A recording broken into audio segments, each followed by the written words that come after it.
Open Your Eyes is brought to you by the Belize Bank. Our country, your bank.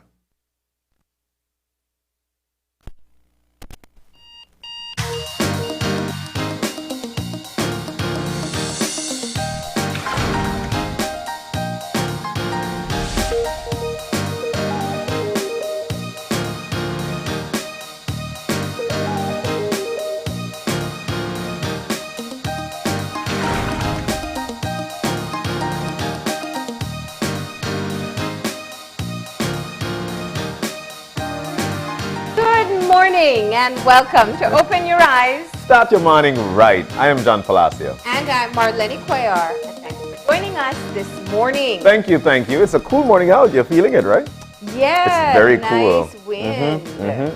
You woke up to the whistling if you didn't feel it. Yeah, I heard that whistling. Take a quick check at the weather. It seemed like some clouds would hover over, but we could see clarity here in the city, and we do hope that everything is A-okay in your neck of the woods because, hey, we're in a beautiful country, all right? That much we could tell you. Speaking of beautiful country, Marlene, there's so many things going on across the country, and with respect to crime and violence, that SOE, the state of emergency, that went rolled out into south side of Belize City. That's one of the big news that's coming out. But for me, I think one of the biggest things to talk about this morning, Marlene, is actually the rollout this coming Monday, the rollout of the Pfizer vaccine to children from ages 12 to 17 years old, which of course will be rolled out throughout the country. That, to me, is some big news, Marlene. No, I know. Definitely, I think the arrival of the Pfizer vaccine is something that we discussed earlier this week. I think it's important to recognize that this is a very critical step. We know now what we didn't know a year ago is that children are affected by COVID, especially this new variant, and that it is important for them to be protected as well. I'm really interested to see, and I think it's now a good time for us to open up our ears and listen.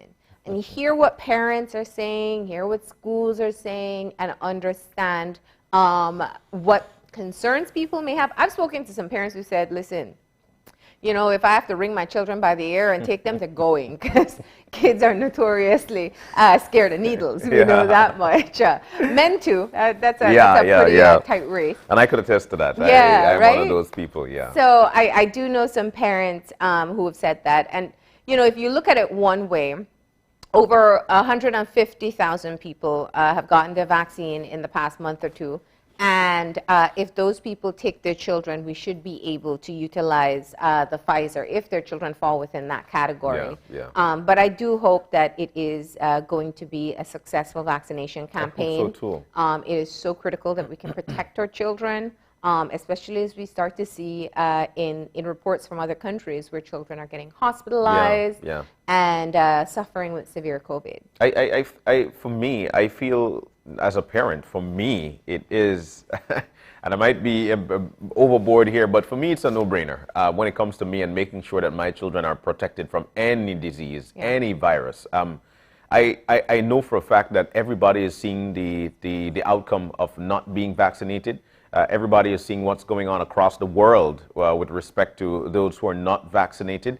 And so therefore, now that we've got the Pfizer, and the J&J will be in sometime soon, like very shortly as well. So now that we've got the Pfizer vaccine in, which of course will be rolled out, not specifically, but more so for children 12 to 17 years old, this is the time and the opportunity for us to take advantage of it. Most of these principals or teachers are actually saying, we're doing, as a matter of fact, going to school, not going to physical school like that is somewhat taking a lot from the children. Your social skills, being distracted in your household or with gadgets and whatnot, it's taking a toll. And so if we would want for things to not necessarily return to normal, but somewhat normal, then this is what we must do. And so on Monday, parents, take advantage. If your child fit within that age range, this is your opportunity to try and make sure that you're vaccinated and for us to get back somewhere to normal. Yeah. Well, and I think with this, that the goal is definitely to get the children back into the classroom. Yeah. And this is an opportunity for secondary and tertiary level institutions, which will definitely include that 12 to 17 group, to be able to have the children protected. Yeah. The teachers have a very high rate of vaccination as well, so they can be far more comfortable being in a classroom, still maintaining protocols, but not having to be concerned about anyone getting severely sick. Yeah. For the lower population, I know some Standard 5 and some Standard 6 students do fall within the 12 to 17 bracket. What will that mean? I think in the primary school level is yet to be seen. Yeah, so you're totally right. There are so many things left to be seen indeed. Another alarming thing for me yesterday in the newscast, well, of course, we always provide to you a COVID update. 111 new detected cases of coronavirus. And I think that's one of the largest that we've found, especially now during this third wave, Marlene. That was a one-day tally. On Monday evening, there was a tally of up to 167, if I'm not mistaken. But that was Friday, Saturday, and Sunday. Saturday, Sunday, and Monday. So that was a 3-day tally. But 111, one day with Belize City with somewhere around 60-something? Yeah. Wow, only 72 recoveries. And it tells that what we're still doing is that we're not adhering to the protocols. It tells that we're not washing our hands the way we're supposed to. We're still not wearing the mask the way we're supposed to. Staying away from each other the way we're supposed to, or keeping your distance, actually. Look at that. That's 111 one-day tally, Marlene. Yeah. And then, under investigation, though, look at that. That's 435 under investigation. Yeah. So, well, and 870 active cases. Those Oh, are just, my and those goodness. are just confirmed cases. Yeah. But I think one of the things that we've been hearing, and maybe we should start ensuring that we remind people of more often, is that it was Dr. Friesen who was here, Dr. Laura Friesen who was here, who said this variant, the Delta variant of COVID, is literally 100 times more contagious than the previous one, which means even if you are taking all the precautions, it's almost like you have to be extremely vigilant with your practices, Yeah. because you may fall short in just a moment. I don't want to put guilt on people about it. I could have COVID next week, Yeah.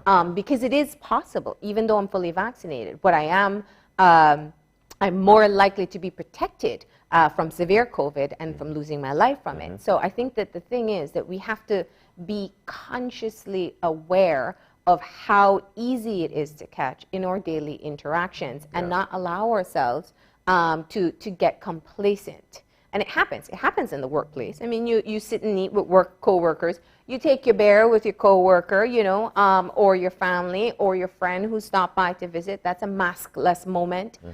You may be outdoors or you may be indoors. So these are all things that you have to keep on making an assessment of every time you choose to take off your mask, every time you put yourself in a situation where you may get exposed. Point of interest here, Marlene, is that from the Ministry of Health, one of the things that they're saying when they do contact tracing now, at the onset of the coronavirus, maybe 1 or 2 people in the household will have the disease or the virus. But now what they're finding upon contact tracing, everybody in the house, everyone in the household infected with COVID-19, and this tells a lot. It simply means to me that these variants, they're sweeping out. They're actually rolling out, and it's being rolled out very heavy. And that's simply because we continue to interact with each other. Yes, I understand being in the household is very difficult too. And also one of the things to mention here, Marlene, that came out in the news, they're saying that for a work spot, if an employee has been detected as COVID-19 positive, as that person was detected, don't send everybody to the health center to get tested, especially if it was detected maybe today. Yeah. It does not mean the virus is going to show up within your system immediately. And so what you do is that you try to make sure that everybody is isolated, and after a few days, then you guys go on in. So that's one of the things that they're saying that they're having a lot of trouble with, whereby people are actually detected today, everybody will need to go test. No. Yeah. And that, so what we do is that we get negative, and then we go back to work, and then bam, a few days afterwards, There's another somebody with, outbreak, yes. yeah. And so Yeah. therefore, we want for you to adhere to these things. I did think that was interesting because you never consider it. You think, okay, I've been exposed, I just hurry, get tested, Yeah. and I'm negative. And most people go for rapid tests, not necessarily the PCR, you're negative, Yeah. and then, you go back to regular life. Mm-hmm. So that is a very critical reminder for people to consider Very. as they move forward. It's a daily education process, that's what it is. Every day we learn something new. We learn about the different symptoms that this particular variant is showing. We learn about how it's impacting different age groups. We learn about the vaccines and how it has been helping in reducing hospitalizations and saving lives. And so, we just have to keep on educating ourselves, Yeah. listening to Yeah. reliable sources about the information so we can stay protected as long as possible. I think we had a doctor on earlier this week who said at this rate, it's almost as if, at some point in time, we're all going to get COVID, but how protected are we going to be? We're right there with you. Having that sit down with Dr. Musa and Dr. Hidalgo. That's who it was, yeah.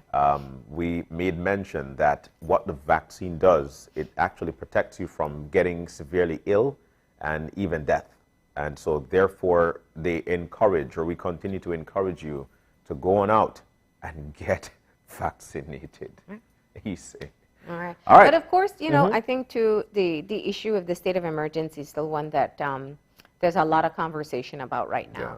Now, this is not the first state of emergency, and it is definitely, I think we have all been seeing this spike in violent crime in the city, all of which the police have maintained are gang-related. The state of emergency yesterday, they didn't confirm until the end of the day, but we pretty much woke up from the morning seeing moves that indicated that that's what it was.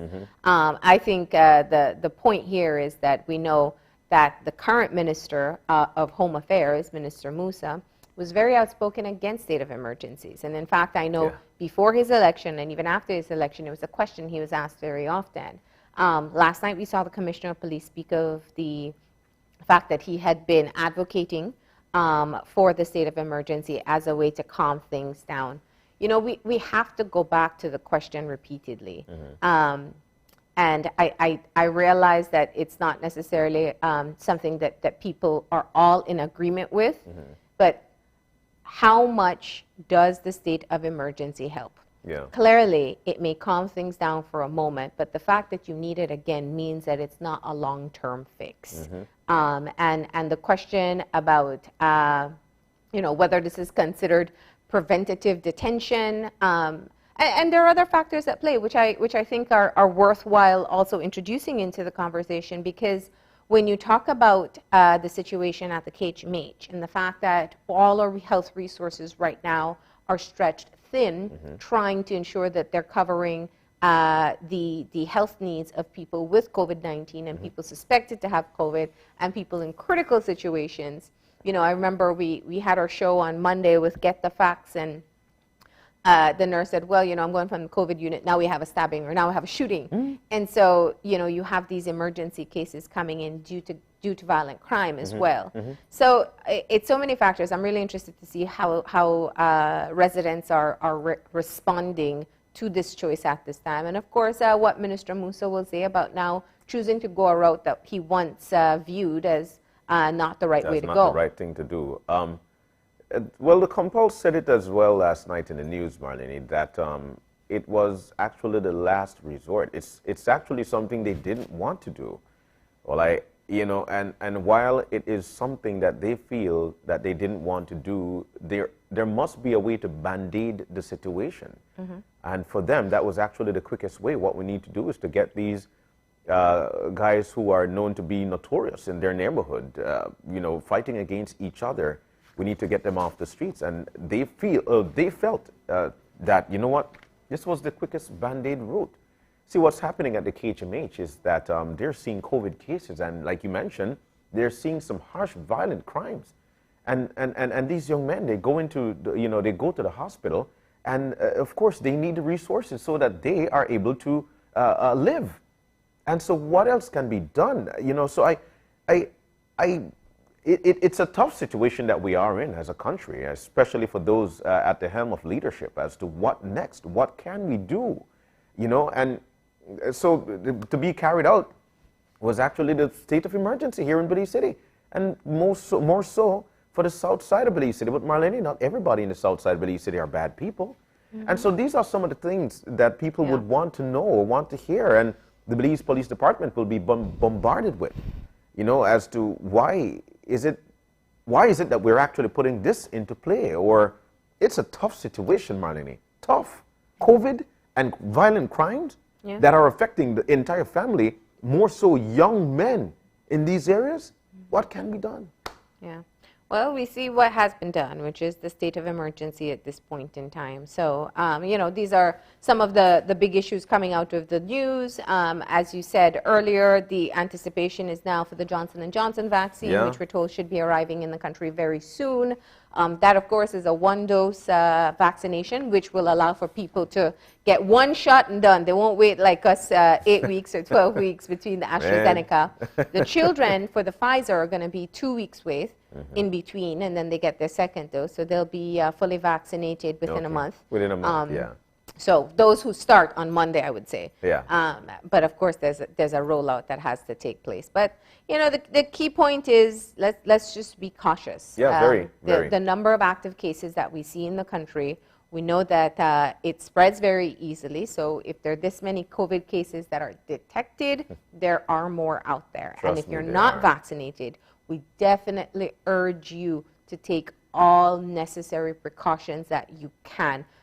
You know, look into the information to help you make a decision about vaccination, but at the same time, you must recognize that the threats for you getting severe COVID and possibly ending up hospitalized and losing your life is higher. And finally, to wrap this up, as a parent, I'll tell you, I've got my 2 children at home, and they're school children, and I can't wait for them to go back to in school or in classroom learning, simply because with the development of their social skills, like we mentioned, and actually getting, you know, that first-hand info from teacher, because teachers, oh my goodness, they're good people.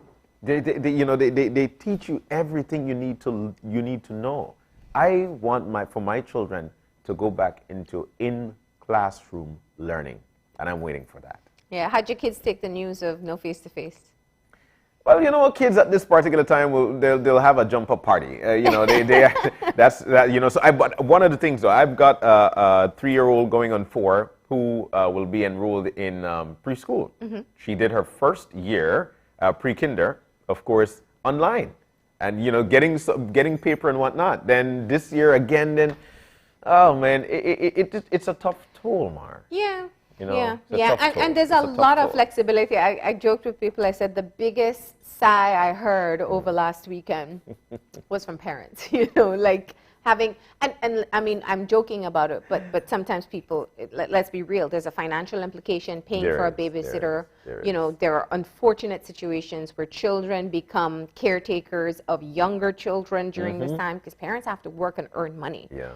So it is a very difficult time, and there's an immense amount of flexibility that's required by all of us. We are living in a pandemic. Like, this has not happened for 100 years, and so every day we're facing new challenges and attempting solutions that may be best or not best, but we won't know until maybe another 50 years from now. Yeah. Everything is about that Band-Aid fix for now, Marlene. I'll tell you that much. But anyways, we need to move on. It is a fun Friday, and we've got to motivate you with the eye-opener, and then we move on from there with some great topics for this morning. And here we go with the eye-opener. The universe is fully supportive of what you want, but it is up to you to go for it. There are times in our lives when all the signs seem to be pointing us in a particular direction. Our thoughts and dreams are echoed in the songs and stories we hear and the media we see. Maybe the message we are getting from the universe doesn't even make sense in the real world, but somewhere inside, these urges feel right. Maybe you feel you're being told to move to a new city, although your life where you are is just fine. Maybe you feel the desire to pursue a new direction in your career when it never really interested you before. When we spend time getting in touch with our higher selves, our intuition sends us directives to lead us to become our best and most fulfilled selves. And when we're open and listening, the next step is to take action and go for it. Wherever your dreams are pinpointing you today, take a step, take action, and manifest your inner urges and soul whispering. There are 10 words that came to mind there, or actually comes to my mind as you read that eye-opener. Are you ready for these 10 words? These 10 words are, check me out, these 10 words are very easy, they're very easy words. They're 10 two-letter words that spoke to me by reading that, right? If it is to be, it is up to me. Those words came to my mind as you read the eye-opener, because the universe is fully supportive of what you want, but it is up to you to go for it. So simply remind yourself of those 10 words and you move on with your life. You know, a few things in there spoke to me. Moving into a new city and see what, even though things are okay for you here at home, these things are actually exactly what's going on in people's mind. On a day like today, in times like this, a lot of people are actually thinking about it. But if it is to be, it is up to me. Yeah. That's just my thought about the eye-opener. Yeah, absolutely. I think, it's also kind of just reinforcing the idea that it's important to step outside of your comfort zone. Yes. So yeah, that little feeling that you get inside of you that you just feel you want to do, that you have to do, that it doesn't make sense. The outside world is going to think I'm crazy. My family's going to think I'm, losing it. My friends, my coworkers, yeah. And we all do it. Yeah. We sit back and say, oh, what are people going to think? But you feel it inside of you. I'll tell you what I feel. The other day I was taking a drive with a coworker doing some onboarding, and I said one of my goals is actually to ride a road bike from Belize City to Belmopan. That's a dream that I have. That's something that I want to do. I want to try it. And he told me, you have to have an ounce of crazy in you for that to happen. But it simply means he's not seeing what I'm seeing. Yeah. But it's what I feel. And so if it is to be, it is up to me. Yeah, absolutely. So, I think it's it definitely is a great reminder for people, because we can very easily get crippled by fear of kind of going against the grain sometimes, stepping outside of that box we've been forced into, fear of trying it and failing. Yeah. And so, it's so important that you can just be able to kind of take that leap at times. Yeah. My friend Miss Carolyn told us one day and taught me here, it's not fail, it's actually a first attempt in learning. Yeah. And if it happened again, it's a fresh attempt in learning. Okay. That's how I feel. And it's time to move on. That was a great eye-opener, of course. And it's time to move on to take a look at the weather so you know exactly what to expect throughout today and, of course, throughout the weekend. As Hurricane Grace passed by already, some outer bands might just affect us, but nonetheless, we're not the professionals. Francisca Wellington is. Is she online? Or we're going to? All right, so she's there. Francisca! Good morning, John. Good morning, and how are you? I'm great, not as full of energy as you are. Well, you know how we do it over this side. But nonetheless, Grace has passed by, and now I think in the Gulf of Mexico. I'm not sure what that says about our weather. You're the pro. Tell us, what should we expect in the general situation for today? Okay, we still have some moisture and instability lingering over us. And so for today, we'll see cloudy spells. We'll see more sunshine today, but we'll still see a few showers and isolated thunderstorms developing around the country, especially this afternoon due to heating. Right? Okay. And then this will become concentrated over the southern districts tonight. So later tonight, the rest of the country will get pretty much good weather. Except for the south. That's right. All right. So we've gotten the general situation and the 24-hour forecast. Well, let's talk about these winds. Should we leave our windows open to get some great winds? Yes, we're still seeing winds out of the east-southeast, 10 to 20 knots, and that will be producing moderate to rough seas. We're seeing waves 5 to 7 feet, so we still have a small cross caution in effect. All right. And so that should say that the weather should be fairly cool then. Our temperatures, what do you say? Okay, so we are seeing 86 along the coast this afternoon, 90 inland, and 82 up in the Maya Mountains. And then overnight, 82 along the coast, 74 inland, and 68 up in the Maya Mountains. Fairly smooth. We've been warned. You told us that in the south for tonight they should be getting some weather. For the rest of the country should be fairly cool. So what should we expect with the extended forecast?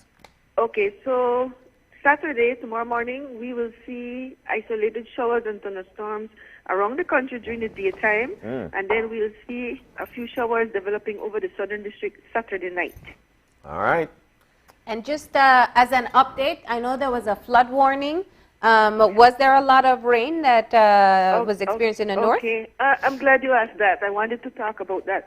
What we saw yesterday was the northwest of the country, so that would be like west of Orange Walk, downward, and there's a village called San Jose, just north of Spanish Laco. Okay. That entire area got a lot of rain and thunderstorms yesterday, from yesterday afternoon through to last night. And then what I saw over Toledo, like south of Punta Gorda, southward, they got a lot of rain last night too.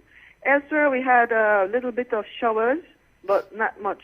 Those were the two areas that got a lot of rain out of Grace. Okay. All right. All right. So, Francisca, is there anything out there we should be watching for? Not at this time. Not at this time. So we take a little bit. Just let me project a little bit. By Saturday night, Sunday into Monday, a tropical wave will be crossing us, and so we'll see another bout of shower activity around the country. So countrywide. That's right. Okay. Lovely. All right.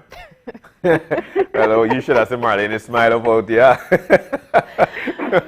Yeah, we don't move on the weekend, so it's going to be right there at home, just pitched in at the house, and yeah, we're good. All right, Francisca. Thank you for that fun Friday forecast. Yes, you're welcome. You have a great day. You too. All right, you too. Okay, bye-bye. All right, so we'll be getting... well, right? Fun Friday forecast with Francisca. Yes, hey, yeah. All right. That's cool. I'm moving on. Yeah, I know how you do. All right, so it's a Fun Friday, like you mentioned. We just heard from Francisca in the Fun Friday. In the first segment for today, what we'll be doing, it'll be taking you on a tour again. Last week, we did a tour of the West. Well, we'll be moving you up north. Still want to check out those river beach, right? I know, Do you remember the name? You know I don't. Okay, I don't, good. Just checking. You love to put me on the spot there too. But that's all right. That's all right. But we will be taking a look at the north, fun activities for families, and what you can do when you travel up north of the country. We'll be joined by Nikolai. He'll be telling us all about that, what to expect. All right. And then Noel and AJ, man, I'm telling you, I want to be a junior host instead of a host. I know, right? Because they get to have all the fun. Noel and AJ have been trying all types of activities over the course of this summer. And this time around, they learned how to dance. Man, so we're going to see that video of them doing dance lessons with Belize Afro Dance Formation. They actually dance at Afro Dance Formation? Well, that's not fair, Marlene. Yeah. That's not fair. I'm jealous, man. AJ and Noelle and out AJ. And about. Out and about. We'll be seeing them a little later on this morning as well. And we'll be wrapping things up this morning. Oh, no. Just before we do that, we actually have Ashley Longsworth to be joining us. How to help kids cope during this pandemic and not be mentally stressed. Marlene, we're in a tough time. We're in a really tough time. And we've heard about parents and older people being stressed because of not being able to move to make some money. But what about our children? Yeah. So we'll be discussing that this morning as well. All right, and then closing off, Karen Rosita is coming in, and she is going to be doing a special workout routine. She says this is a workout routine for women over 40, how to get in shape, how to feel good. She's going to give us all those tips in the final part of our show. Oh, my goodness, I can't wait. Karen is so cool and full of energy in life as well. But, guys, we need to take a break. Just before we do that, we've got our birthday shout-out. And we've got to say a big, big happy birthday to none other than Lorraine Gray. Her birthday is going to be tomorrow, but we had to big her up today. Looking great. Looking great. Here is wishing you all the best from your family, from us here at Channel 5, and of course from all of us right here on Open Your Eyes. Lorraine Gray, happy birthday. We'll take the break. When we come back, we'll be taking a tour of Northern Belize. Stay with us. We'll be back.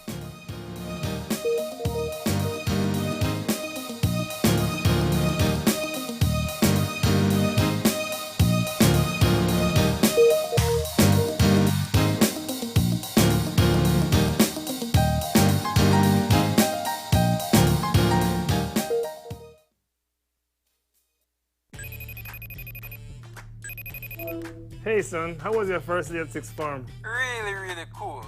It was great to see my friends, and I really love my teachers. I'm so happy to hear that. I'm sorry I wasn't there for your first day, but I'll be back from Corozal next week. It's okay, Dad. I can't wait to see you. Oh, and please remember, I still have some books I need to purchase. Ah, yes. Let me e-cash you that right now.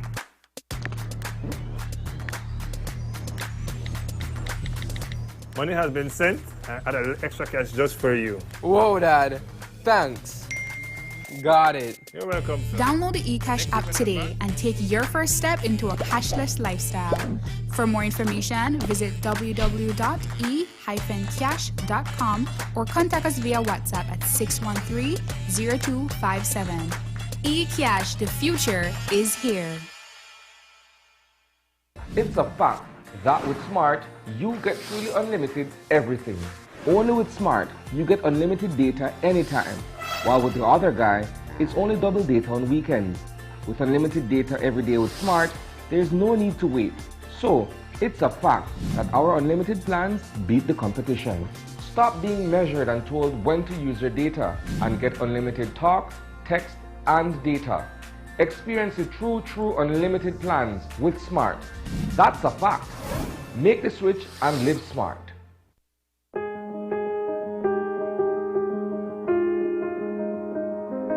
I feel honored. Truthfully, like I said, as a teacher, I feel that this is my highlight for the month, I guess. A beautiful way to start the month. To be among students who are aspiring to be someone. Today, we trust in you. We believe in you, because to have been chosen out of the 350 students, there is a spark in you that we saw, that we believe in. Now it's up to you to go out there and let that spark illuminate the world.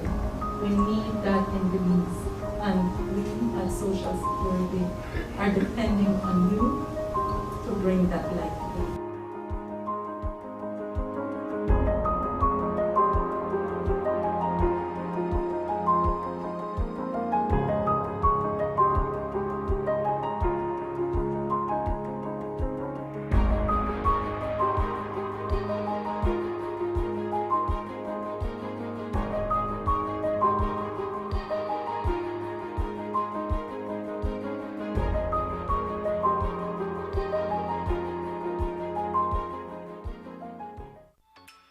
Whether it's back to the classroom or back on the tablets, the new school year is almost here. We know you missed seeing the children take center stage in 2020, but now Summerfest is back, pandemic style. Join us on August 27th for a virtual celebration of our talented Belizean children. We'll bring you all the family fun and entertainment right in the comfort of your home. Don't worry, we'll still have fantastic giveaways throughout the live show. All you have to do is follow us on Facebook at Open Your Eyes BZ. Our annual Kids Talent Show starts at 6:30 a.m. live on 5 and streamed on Facebook and YouTube. Start your school year right with Summerfest 2021.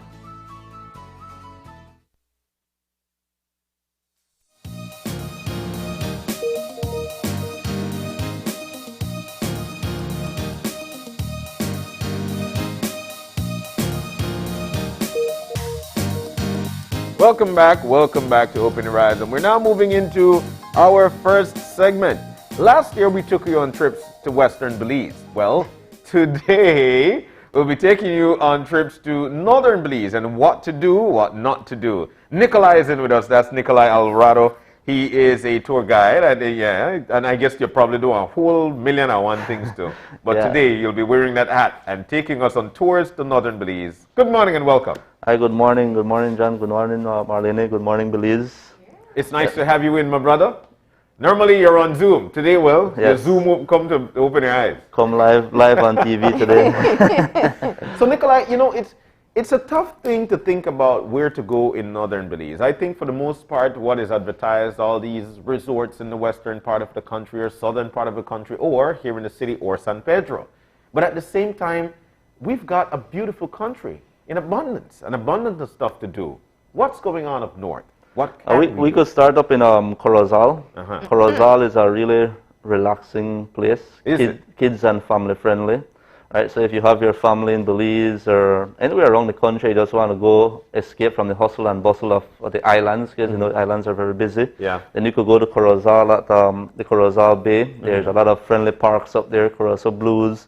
You know, there's the trampoline. If you love pizza, you could have the pizza right there if you want to do some bay kayaking. And the water in Corozal is actually really nice to swim because it's not that salty.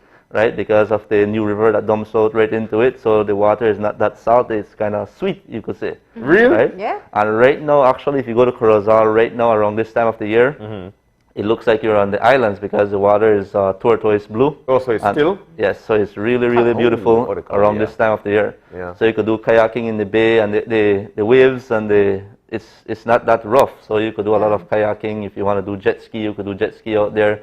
So there's a lot of stuff to do in Corozal. And that's right from mainland. Yes, like you right could from get mainland. The kayaks, the jet skis, and everything just from the mainland. And there's also beach resorts up in Corozal that you could actually stay and enjoy the time with your family, right? There's the Orchid Bay, there's the Tony's Inn.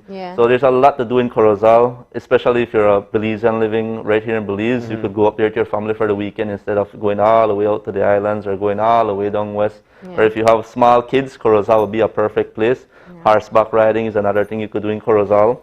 Right, you could go on the new river and do bird watching. You could go fishing in Corozal Bay. So there's a lot of stuff to do in Corozal Bay. Wow. Right, and even a tongue tour of Corozal Bay is really nice. And aside from those, you have the historical part of it. That's Payaso the horse.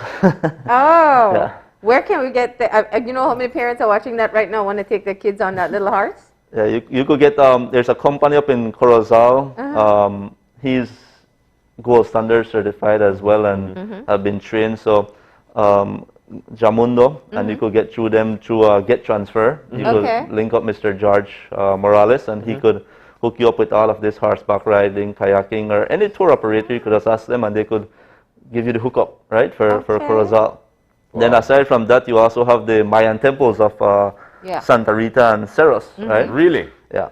And Cerros is beautiful, And these temples are actually underappreciated. Like a lot of visitors, they don't go there. But Santa Rita actually is has a lot of history when it comes to Belize, with the mestizo and the birthplace of the mestizo. You know, so it's a good place to go for us to get history and appreciate the country. Yeah. Because only by visiting our country and investing in our own country, visiting these sites, then we get to appreciate our country more, right? Because we could see visitors will come from the UK, from North America, just to come to Belize to go to these places, right? And then we will go to North America to go for our vacation when we have what they want right here, right? So it's good if you could just visit your own sites in Belize and get to appreciate it more. So this one is what? How easy is it to access Santa Rita? Santa Rita is right in the town. So you don't even have to take a boat. You just drive from Belize City, an hour and a half, you're at Santa Rita, right? So it's very easy. You just drive up to the gate, you do an entrance fee, and it's very, very easy. You could walk around the area. It's a very small site, but it's a very rich in history site as well. Yeah, it's very unique, and we could see that there. Look at that. That's beautiful. Yeah. And then there's Cerros, which is the seaside Mayan site. Yes, Cerros is a little adventure on its own to get there, right? Because you got to do the ferry crossing. So you cross over the Belize New River, and then from there you go along the mangroves and the different areas to get to the Cerros Cerros Mayan Temple. Okay. So from there, you could get some very beautiful pictures of the bay and, you know, enjoy the scenery there as well. Yeah, I've been to this one. I've seen this one. Very nice. You could actually see this if you're driving in Corozal and coming in on the bay. You could see this right across the bay. You'll see that little hump of green patch. That will be Cerros. Oh, really? I never knew that. Yeah. Wow. Oh, this is cool. So if I'd like to take my family there, how do we link that up? What do we have to do? Just contact Gold Standard, of course, local operator, right? Because they have been trained in this time of COVID, you know, so they could take you there.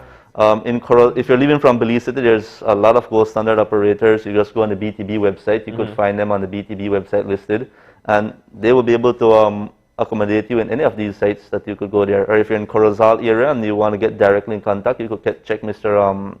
George Herbert, get transfers. He does all these tours up there. Okay. So, and he is actually a Gold Standard person as well. So families who would like to this is a great weekend, it seems, to take the family and out there. Now, if I'm about to leave Belize City, what would be a great duration, would you say, like from here to get to that exact spot?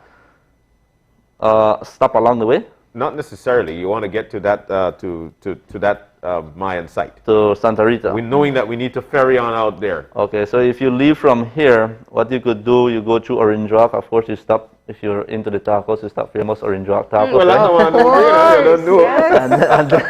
And then from there, you make your way up.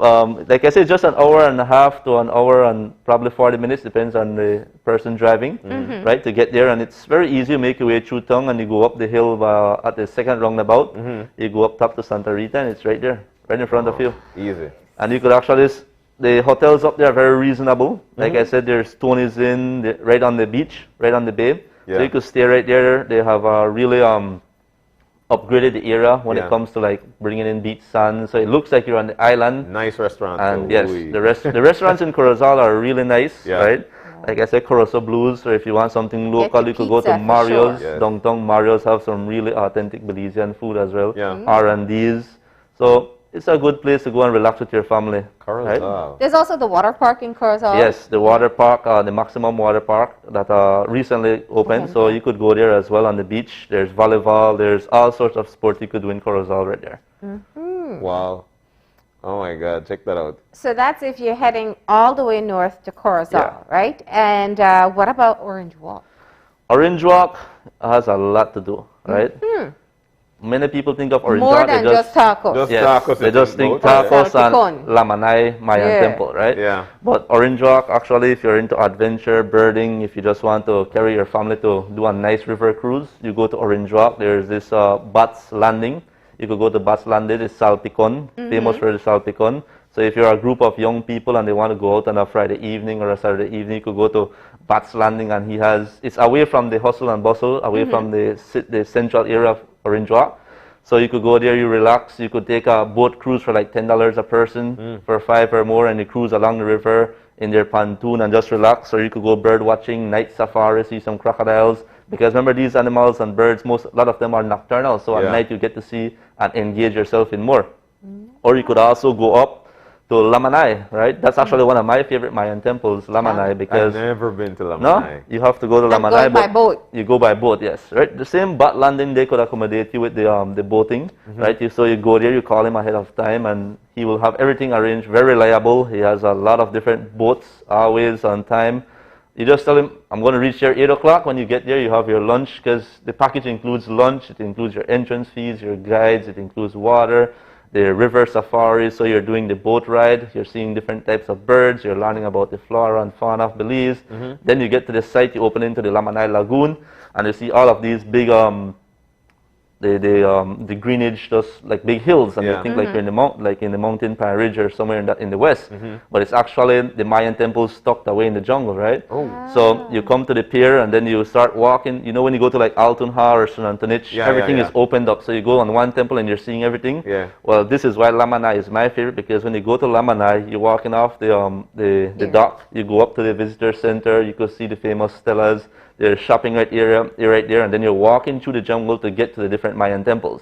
So it's not fully cleared down and excavated. The temple itself have been restored and they did some restoration work on it, but you got to hike through the jungle to get to them, and that itself is an adventure, because you have the monkeys in the trees making their noise, the holler monkeys. You can see a bunch of birds. It's just amazing. A lot of folks actually book the Lamanai tour just to do the bird watching, right? Because the bird watching along the river is amazing. Wow. Right? See, from that picture right there, you can see what I'm talking about, right? But at the moment, the High Temple, El Castillo right there, is not accessible at the top because they're doing some restoration work on the stairs itself. But once that is completed and you're able to access the top of the High Temple again, you got to go do it to see the scene. So you have to work for your views at Lamanai. Yes.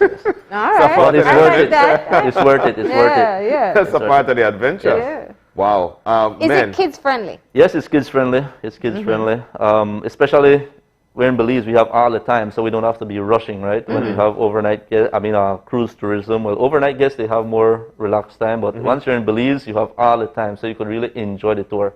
You could actually go and take a tour of the sugar mills that are right there at Lamanai as well, right? So there's a lot to do at Lamanai. Lamanai could range from an hour tour to a 3 to 4 hour tour, depending on your guide and your interest in history and flora and fauna, right? Because you could go to Lamanai and not even talk, we don't even have to talk about the temples. Just the flora and the fauna around you will get you captivated, right? Just the trees and the different samples, we'll be sampling trees, leaves, different stuff along the trail. So it's a really, really nice tour when it comes to history. And Orange Rock, again, if you want to experience and get to appreciate the cultures in Belize, Orange Rock is a great place to do this as well, in the Yo Creek village. Yeah. There's 2 groups up there, the Sak Hazin and the Pachacama groups. They do the reenactment of the famous ball game. That's the home. Yes, that's the home to the champions of the Pocketuck ball game. And you could also participate in these games as well. You can play? Yes, they allow you to oh, see, now I want to go. They, I gotta see the this. groups, they actually allow you to participate. There's one that they do at night called the Well, I fireball won't wear game. that, but I'll still do it. They have the fireball game too, where the ball is actually on fire and you could play. Really? Yes. And they do actually a lot of baptism, or if you want to do wedding ceremonies at the Pachacama, they do that. Oh, so it's culturally. Yes, cultural. Yes. And they also, what I like about the Pachacama area is that they really engage you in the culture when it comes to like the folklores. Because you could go there and they will do the Tata Dohende story. You're sitting around and then you see this little guy coming through the jungle while they're telling the story, or Lorena, and they're actually performing it as they're telling the story to you. So it's something that you got to experience to appreciate. Right? Do we have Belizeans who go to do this, or you're mostly just taking no. tourists? Belizeans actually go and do this Man, I as feel well. out of the loop. I know, had right? no idea. I knew they did the Pok to Pok. Yes, Miss Felicita Cantun, she is the organizer for the Pachacama, so you could get in contact. They're also on Facebook, and they could arrange all of this for you. And then at the Sakikin, it's Mr. Nelson Blanco. He could also arrange that for you as well. If you have a big group, they could accommodate. I know Mr. Nelson, this is the Sakikin, he told me that they have already accommodated up to 26 maximum playing the ball game. Wow. Right, so it's a really, really great experience to just go back in time, right, and just let loose and relax and enjoy the cultural part of the Belize. And just have a really different experience too. Because many people in Belize, have you most tried people, to play it? Huh? Have you tried to play it? I've never played it. Okay. Never. But Nelson, a very good friend of ours, right? He's always he actually brought one of those balls one time to the cruise port when we were waiting for the cruise ship. And myself and this guy, Eric, one of our guides, we were out in the lighthouse park right there. And we were trying it. That's a tough game. Well, I mean, the weight of that ball. We had the puck-to-puck players here one time, and when you hold the weight of that ball, trust me.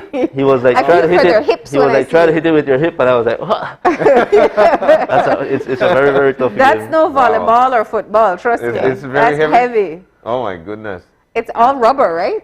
Yes. Yeah. Yes. But at the same time now, while we've got all of these nice stuff going on in Orange Rock District, I must say there's some great hotels as well that you could actually get a lot to do there in Orange Rock. The hotels, you could book them. There's De La Fuente and other hotels. From these, you could actually get Victoria. You could actually get kayaking tours on the river, boat tours. You could get the Lamanai tours as well on the river. So it depends if you want to be in the central area of Orange Walk or you want to be in the outskirts of Orange Walk. So it depends on the person itself. Same thing with Corozal. If you want to be in central Corozal, there's a lot of hotels that you could book in central Corozal. Or if you want to be on the outskirts of Corozal, that's relaxing. So it all depends on your perspective on what your family needs, right? And they're great shopping in these areas as well. I think one of my most favorite thing in Orange Walk though is driving through the Yoke Creek, San Felipe area, and of course Blue Creek. Going to Blue Creek. Goodness, beautiful. There's a spot in those areas that like after you finish that cultural tour, you could actually go to the river and swim and relax, right? And for some reason, like in Corozal, when whenever I go up there, I go to the market in Corozal to do my shopping for my fruits and vegetables. For some reason, it's much fresher there. Really? There, and they have a more variety of stuff that you don't usually find down in this part here. Really? Right? So you have a really good shopping area in the market. The market itself in Corozal, really nice. It's very clean. When you go to the different stalls, everything is color coordinated. It's really nice, and you could just get different variety of fruits. And you know, that's interesting because marketplaces itself in our country are an attraction. Like Belmopan Market is popular, San Ignacio Market. Yes. I love PG Market, and so now you're introducing us to Corozal Market. That's really interesting to know. What's their market day? Saturday like everybody else? Actually, they're open every day of the week. Okay. Really? Yeah. What's one place, if you think, like, you go to and you say, man, I wish every Belizean would experience this. What's that one place for you in the north? It all depends. Besides Lamanai. If you're with your family and you have small kids, when you go to Corozal, I would say Corozo Blues. That's the one place, like I take my son there and he just goes wild. Because it's really kids friendly. I mean, the slides, the trampoline, the swings, and the grass is, you know, the nice thick grass. They keep it maintained. And the staff, the service is really good, right? And the food is excellent there as well. So, and it's away from the tongue itself, on the outskirts of the tongue, and it's from sitting and eating, you could actually see the entire bay and enjoy that nice tranquil breeze coming in. So if it's your family and you have small kids, then I would say Corozal, Corozo Blues. If you're in Orange Walk and you just want to relax, then you go to Bats Landing. You could go and relax right there with your friends and family. Or if you're into some adventure, then you could go there as well and do some night safari or go on the kayaking along the river. Fishing in Orange Walk, right? Right at Bats Landing, I was right there doing some tours and I saw him fishing, right? Coming back with some freshwater snooks, some big ones. Then you have the catch and release, the tarpons. They catch some big tarpons off the pier right there. I was like, what? All of this in Orange Walk. Orange Walk. Yes. All right. And if you're up for that adventure, go play a game of puck to puck with your friends. Yes. You could go in during the day, do this adventure. At night, check into your hotel. Then you go down to Yoke Creek, right? Well, right now it's curfew, but you know, before the curfew, before you try to do it before curfew, and you go and do the fireball game or do one of the puck game as well. Enjoy the nice refreshing coconuts. So it's a lot to do. It's just up to us to experience it. And of course, you can't beat Orange Walk tacos. Yeah. So that's the primary thing. You go there in the morning, you go there in the afternoon, and some places at night you could actually get your tacos. Oh, perfect. Well, now I've got this excitement. I need to go to Orange Walk now. All right. So Nikolai, it was great having you with us, brother. It was really good. We thank you so very much for coming in. And the next time we see you, it's going to be where? Where are you going to take us? Wherever you guys want to go. Probably as a staff trip going somewhere. Yeah, there we go. There we go. All of you guys, all of them, open your eyes, poke that up, or early in the morning. Poke the poke challenge, right? Yeah. We want to fireball one though. All right, because we've got a great team here, I can tell you that. All right. Nikolai, thank you so very much, my brother. We'll see you again sometime soon. We've got to take a break. When we come back, AJ and Noelle and AJ out and about. Afro dance formation. They'll be doing some dances when we come back.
Working off-site doesn't mean you have to be off your game. Studies have shown that simply adding a keyboard and mouse to your laptop increases productivity by 26%. Add a monitor and you'll be 35% more productive. At Fulltech Systems, we have what you need to enhance your remote work or e-learning experience. With devices such as headsets, video conferencing monitors, webcams, keyboards, mice, docking stations, all with the brands you trust.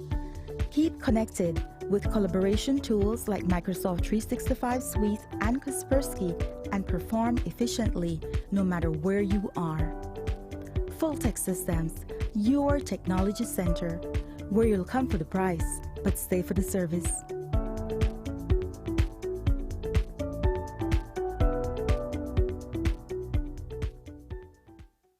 Smart continues to expand its internet coverage countrywide to help you live a smarter life. Our villagers are very happy.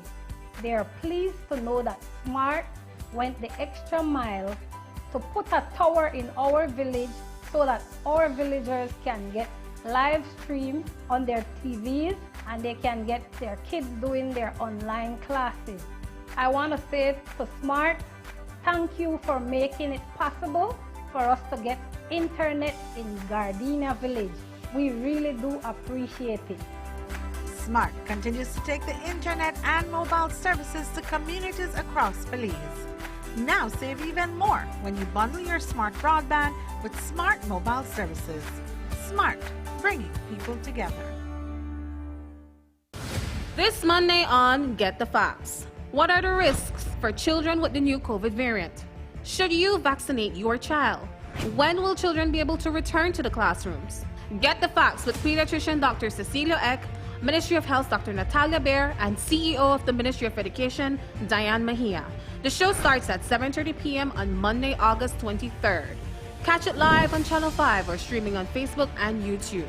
Send your questions to 672-5555 or via Facebook using hashtag #GetTheFacts.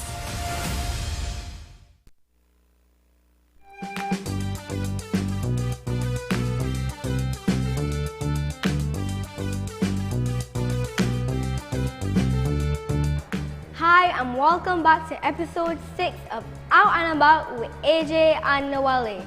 Today we're at the Bliss Dance Studio.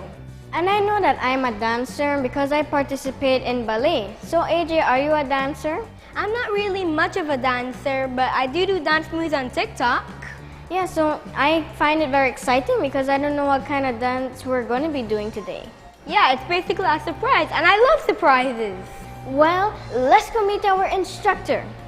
Hi guys and hi everybody. So my name is Miss Crisel and I'm a teacher at Belize Afro Dance Formation. And I know that Noelle has been doing some ballet classes and AJ has been doing some TikTok. So I'm sure that you all are gonna be pumped and ready for class today. I know, and what all ages do you teach? Well, I teach from little 2-year-olds to grown-ups. Adults, so mom, dad, granny, grandpa, anybody can dance really, and I cater for all ages. And how long have you been working here for? Well, I've been working here at the Bliss with my company for 6 years, but I've been dancing since I was 5, from when this Bliss was the old Bliss, not this new one. But I've been teaching for 10 years. So what are we going to be learning today? We're going to be learning some jazz steps. Before you start dancing, what should you always do? Anybody know? Exactly, AJ. Can I get a high five for that? So awesome. So we're gonna start our stretching routine, guys. Get ready. All right, everybody, it's time to get our bodies warm. And so I'm gonna turn on some music, and whatever I do, you do. Are you ready? Are you sure? Yes. All right, so cue music. We're gonna be running in place. 16 counts, all right? 5, 6, 7, here we go. And 1, 2, 3, 4, 5, 6, 7, 8, 9, 10, 11, 12, 13, 14, 15, 16, and stop. Circle the head.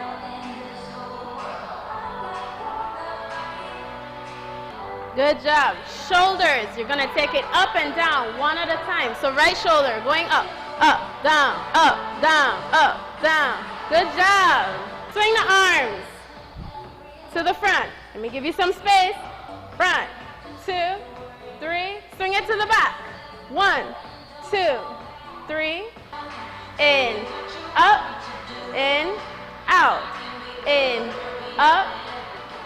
Good job. You got it. Take your hands. Gonna reach all the way over to the left toe and try to get your knees straight and just stretch. And 1, and 2, and 3, and 4. All right, so the first move that we're going to learn is called a chassé. You're gonna step to the side and you're gonna plie and slide up, jump, up, jump. Ready? Good. So let's start from here. 5, 6, 7, 2 chassés, and 1 and 2. Good. Going back to that side and go 1 and 2. Good job. Super easy. And so we're gonna do a passé and add a jump. So we're gonna go jump, jump. And take the leg up and jump. Ready? 1, 2, 3. Jump. Again. Jump. All right. Let's just shake our shoulders. Hands out like this. Shoulders up and down. One at a time. 1, 2, 3, 4. 1, 2, 3, 4. 1, 2. One shoulder at a time. In and out. In, out. Yes. There we go. Put your hands out like this. So we're going to go 1, 2, 3, 4. 1, 2, 3, 4. So ball change is basically step front, step back, step front. Just 1, 2, 3. 1, 2, 3. Yes. 1, 2, 3. So Noelle is going to cue us in. She's gonna go dun, dun, dun, dun, dun, dun, dun, dun, dun, dun. And then it's gonna cue AJ. And then AJ is gonna do the same thing. And then you both are gonna cue me. And we're gonna do the same thing, okay? So let's practice with the music.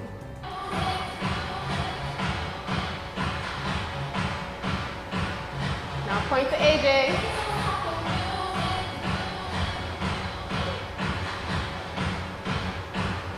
Two chassés to that side. 1, 2. Ball change. Now we're just gonna clap. Go around clapping. Ready? Let's go.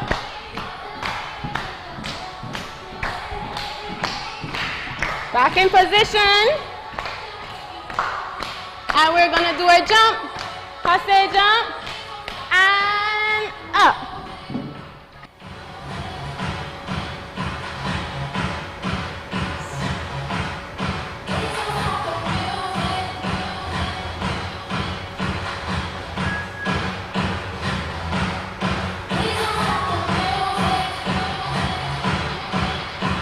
Get ready.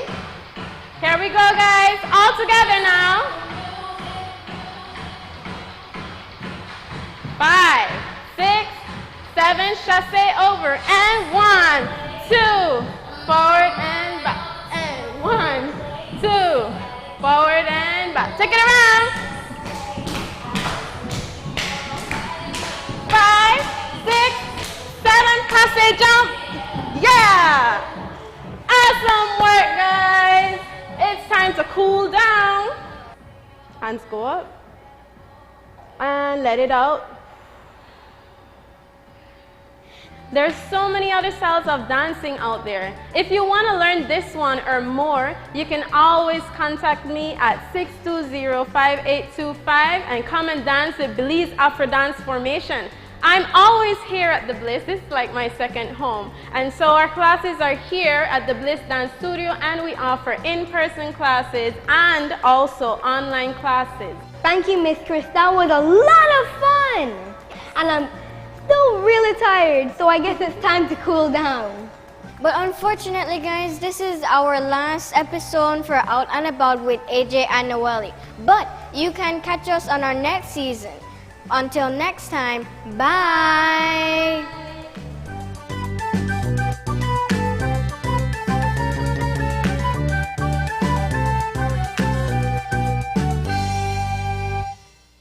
All right, welcome back, welcome back. That was AJ and Noelle. Noelle and AJ with Out and About. They were learning how to do that I learned that Afro one. dance. Yeah, it was this, and then there was a run and a leg jump. Yeah, you see, yeah, there was a leg jump and all that.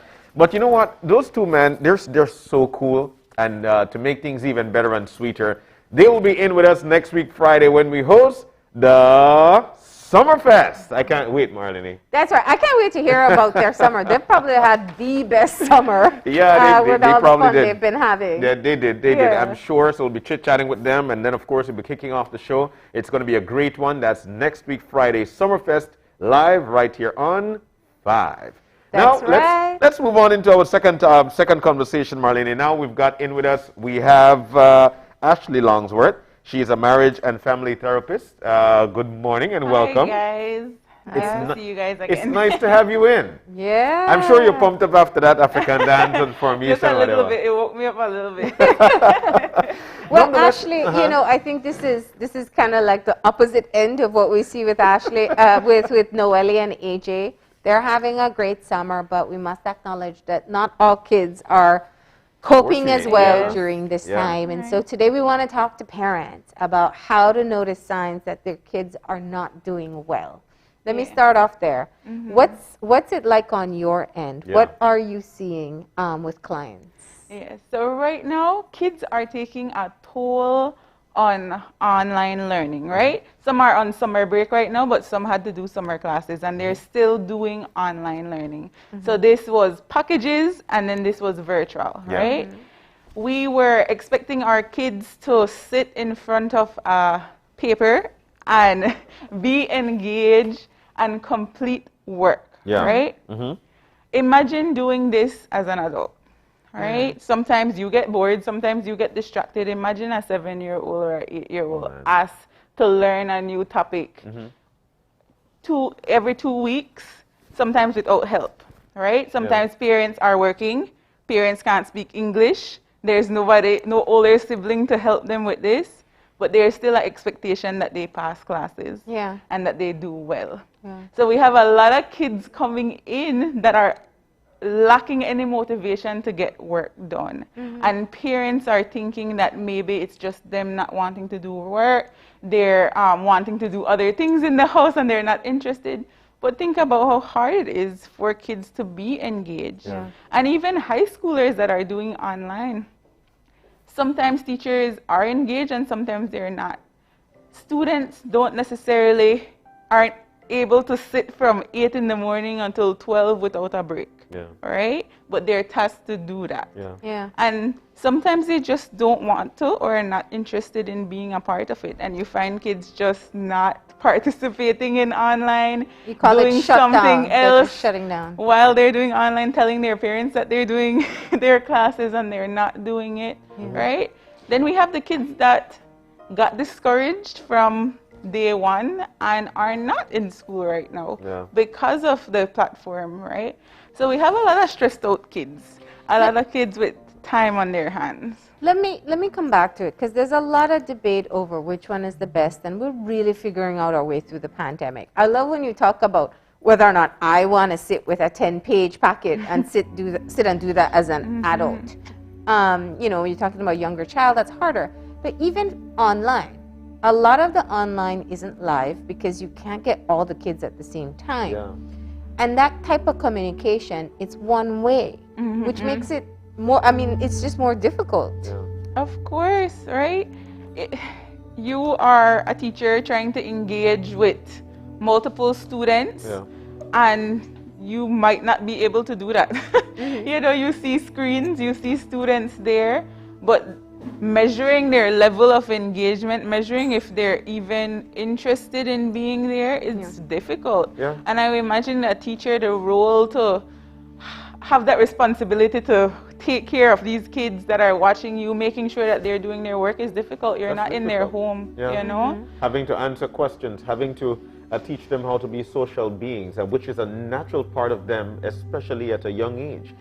So, sure, go ahead. And that is a shift that is happening right now, right? I've had a lot of teenage, like adolescents, so let's say maybe like 13, 15, that come in and tell me that they have more online friends than they do physical friends, right? Wow. So there has been a lack of seeing friends, and they've made new friends online, right?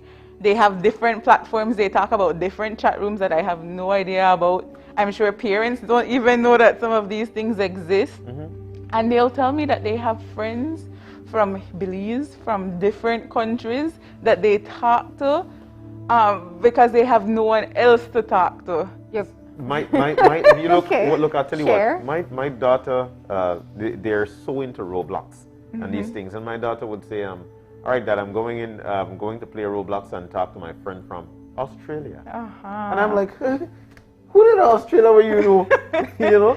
But and the thing about it, that's now actually the online thing. As a matter of fact, what's going on right now is that they're actually making games whereby it's an online world. So the children no longer want to socialize outside.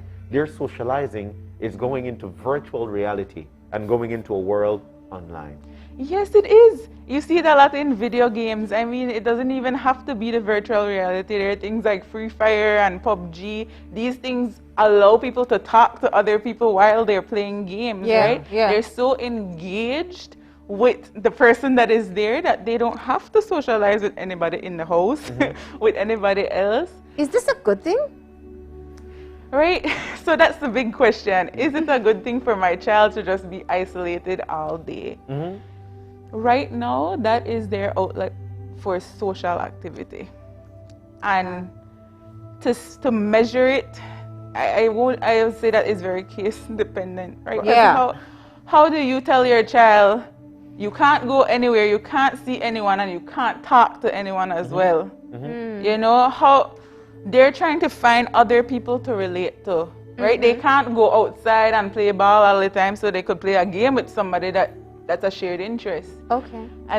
But at the same time, and Marlene, I just have to throw this in as a parent. One of the things speak on behalf of your child. Yes. Who are we talking about here?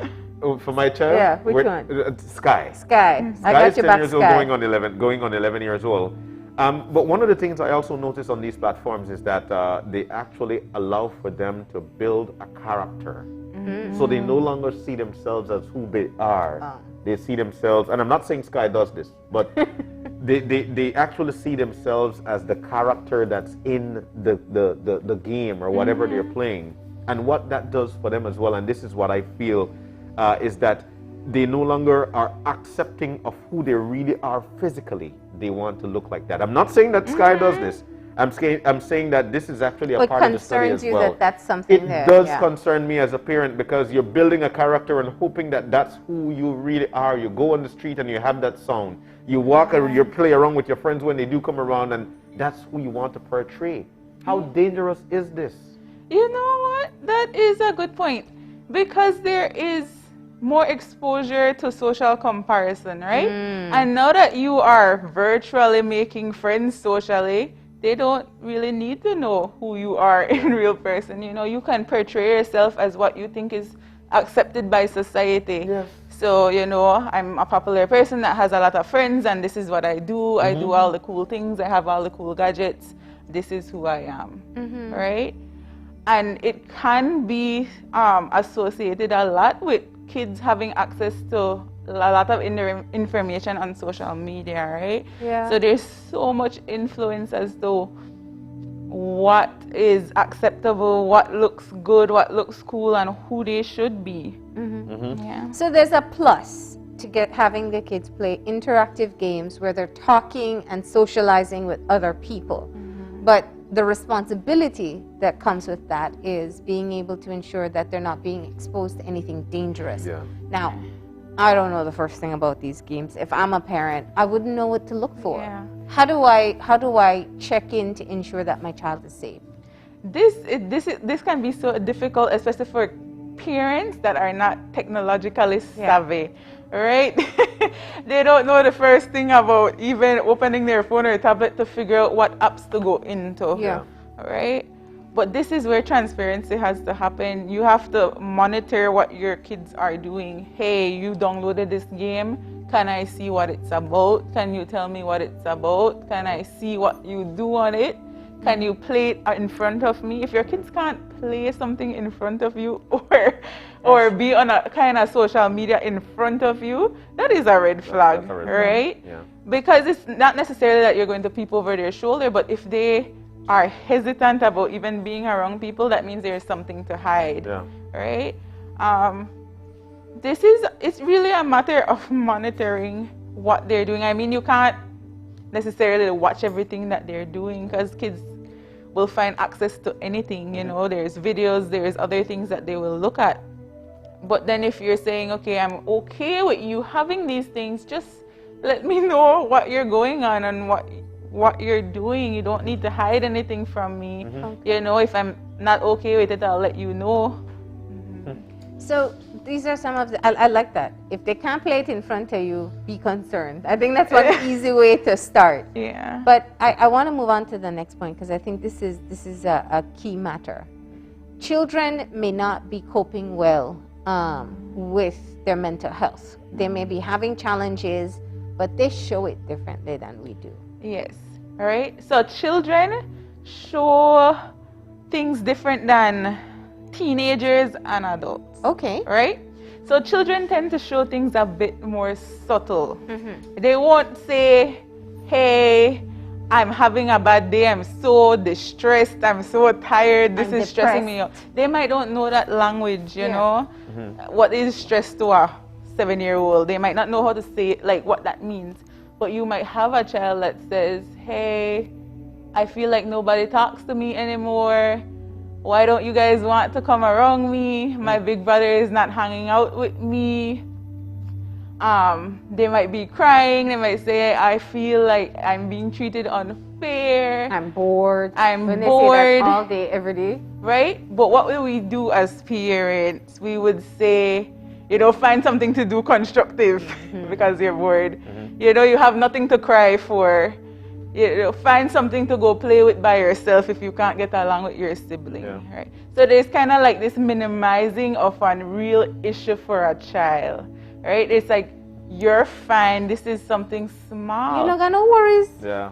But you have to compare it to your stressors that seem very real. This is very real to a child, right? A child that is not employed or working or anything like that, they don't have that type of stress. They have the stress of learning to engage with new people, learning to share things, learning to get affection from others, learning what they want to receive in form of love and communication from others and explaining that these are their concerns right now. And so when they say, hey, I didn't like when you do that, that hurt my feelings, it's valid.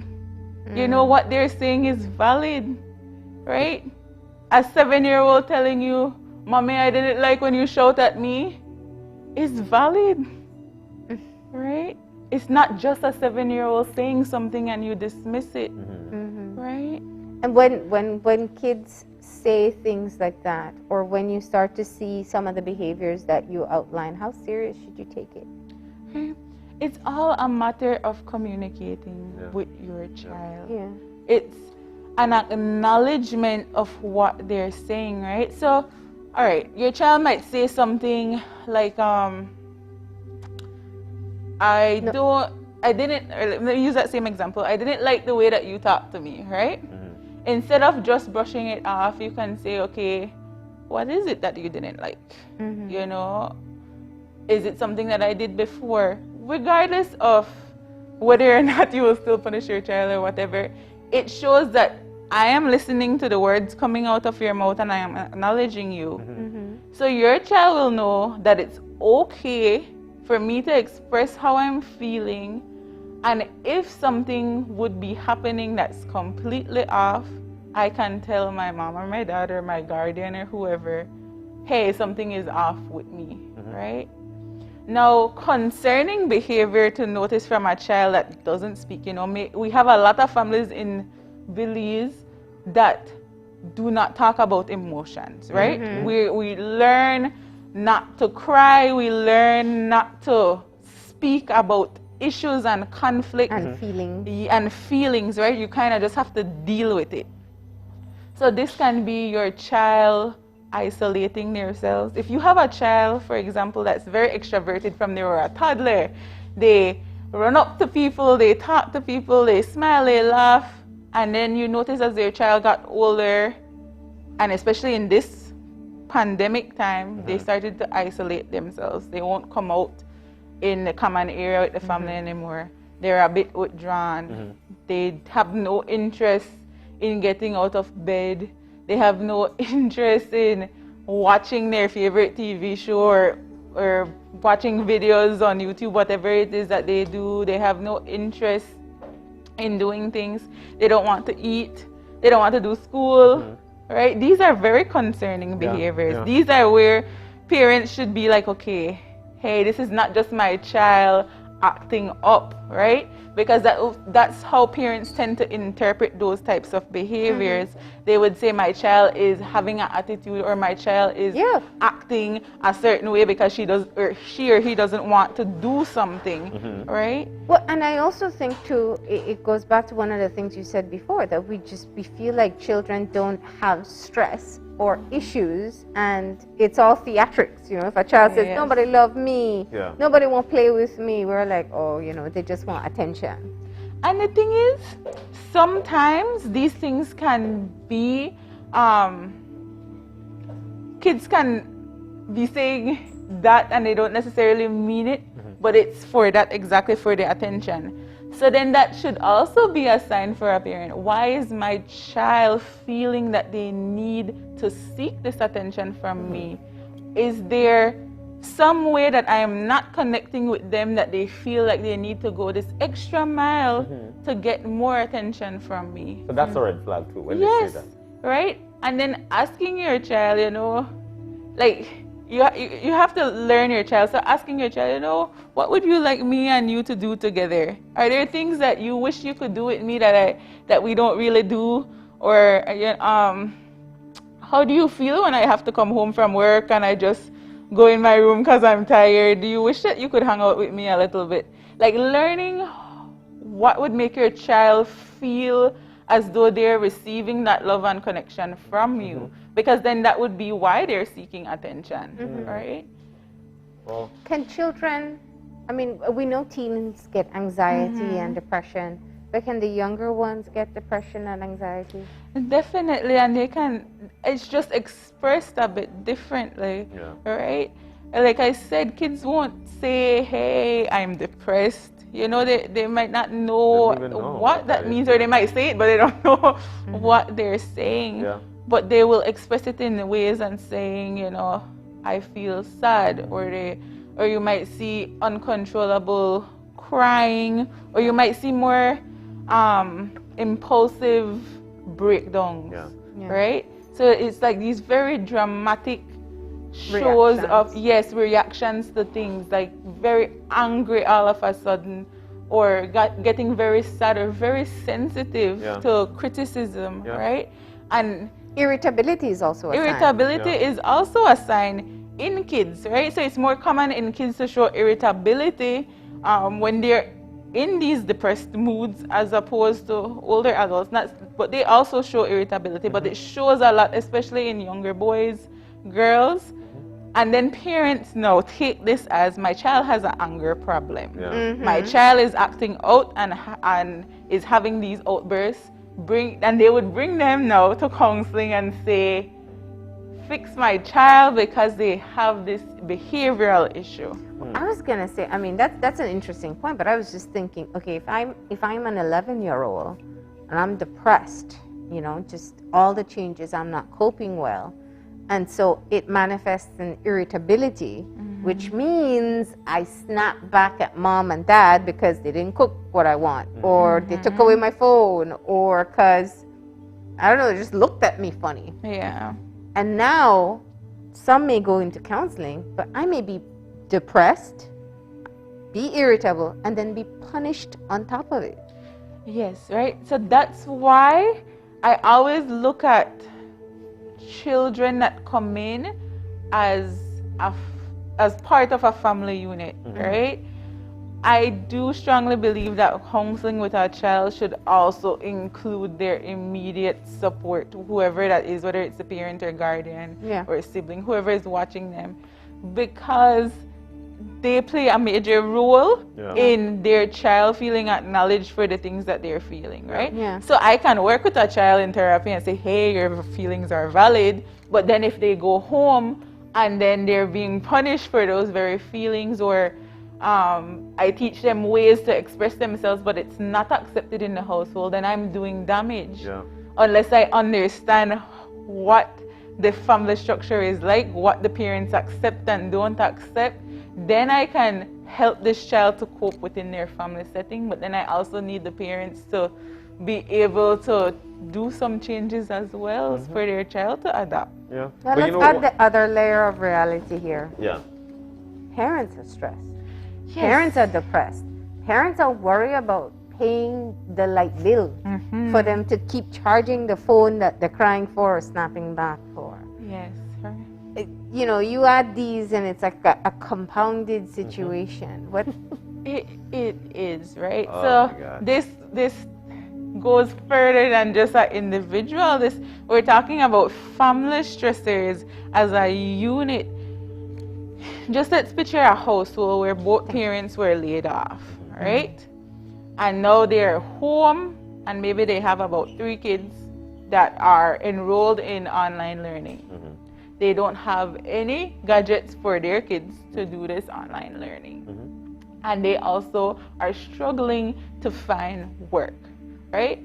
This will probably highlight conflict between the couple in the relationship, right? There's economic issues.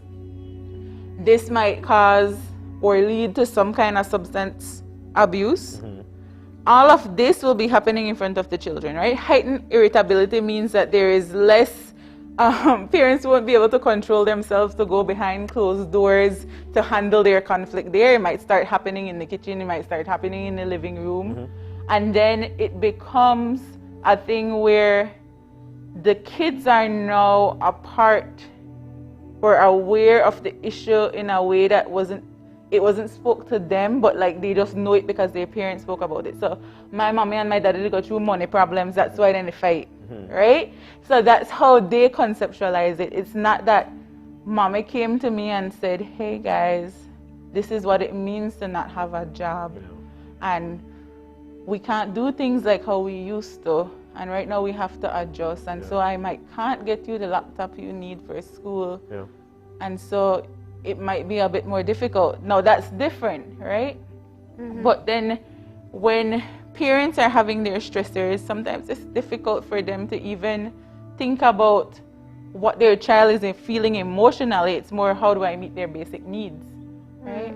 And that's great, but an emotional need is also a basic need. Wow. This is tough for me, because I'm listening to it as a parent, and I wanted to jump in with one thing, that one of the ways that parents do make things worse, especially for a child who they might not be seeing the effects of what's going on, they try to replenish that with what they feel the child would like, a sweet, a chips, a biscuit.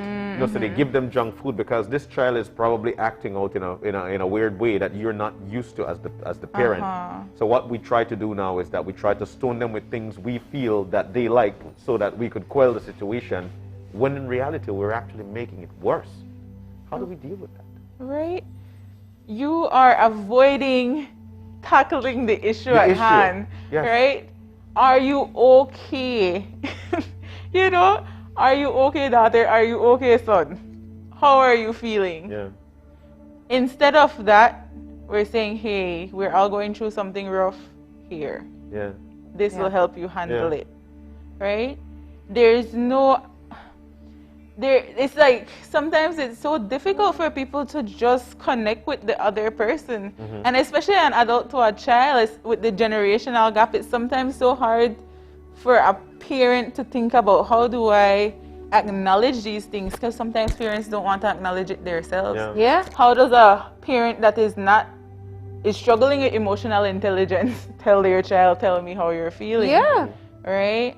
Do they automatically start? Like if I've never asked my child about their feelings before and I ask them the first time, are they gonna naturally open up, or I gotta keep at it?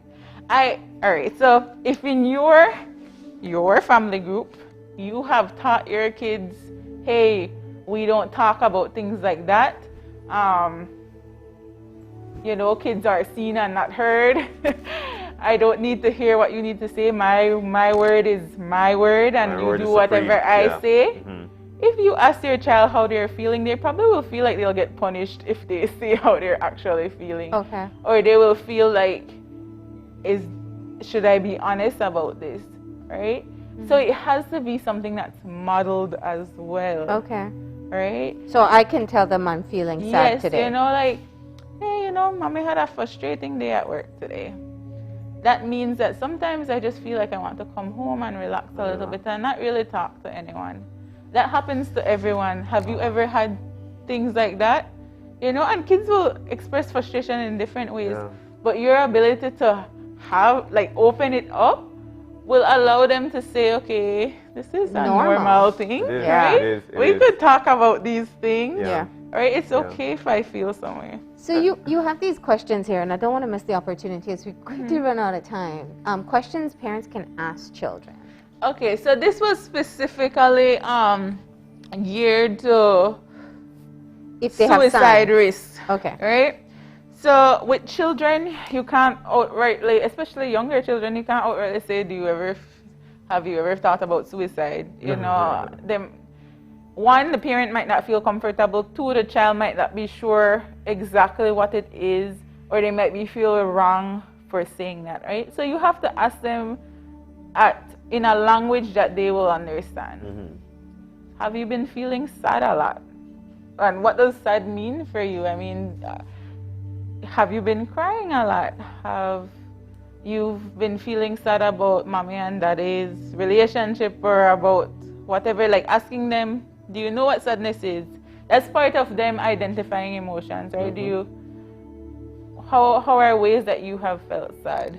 Now the second question, that's what I wanted to get at. Yes.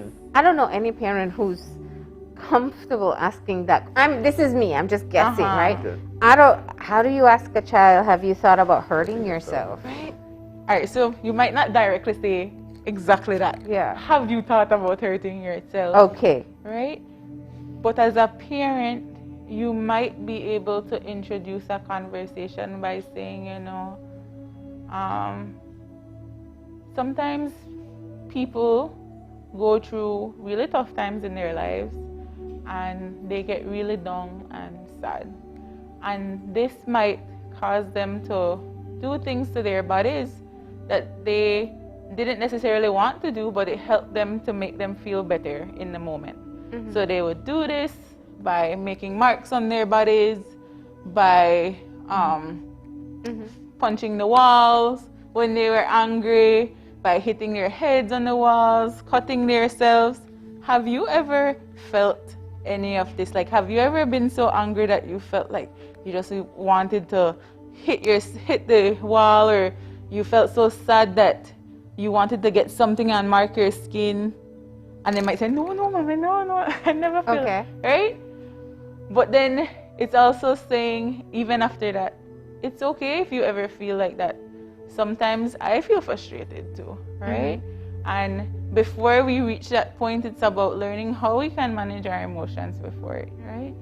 So it's also the parent being comfortable, right? If you're not comfortable with this, then this conversation will not happen. Yeah. Right? If you're not comfortable. But how important is it that you ask, especially if you're seeing the warning signs that you spoke of before? It is important, right? You are the first people that will notice what's going on with your children, right? Yeah. You don't want to overlook something. You already know that it's happening. You have to accept reality. It is happening, right? Kids are being exposed to different things, and kids are sad and kids are down and they're not adjusting well. Yeah. Right? Yeah. Your child is not that much different than every other child. Yeah. And it's not necessarily a product of your parenting. No, it doesn't necessarily have Sometimes, to be that. yes, in abusive households. Let's Of say that. course, Yeah. right? But So- not necessarily all the cases. And I think this is where parents need to be able to be objective with their child, right?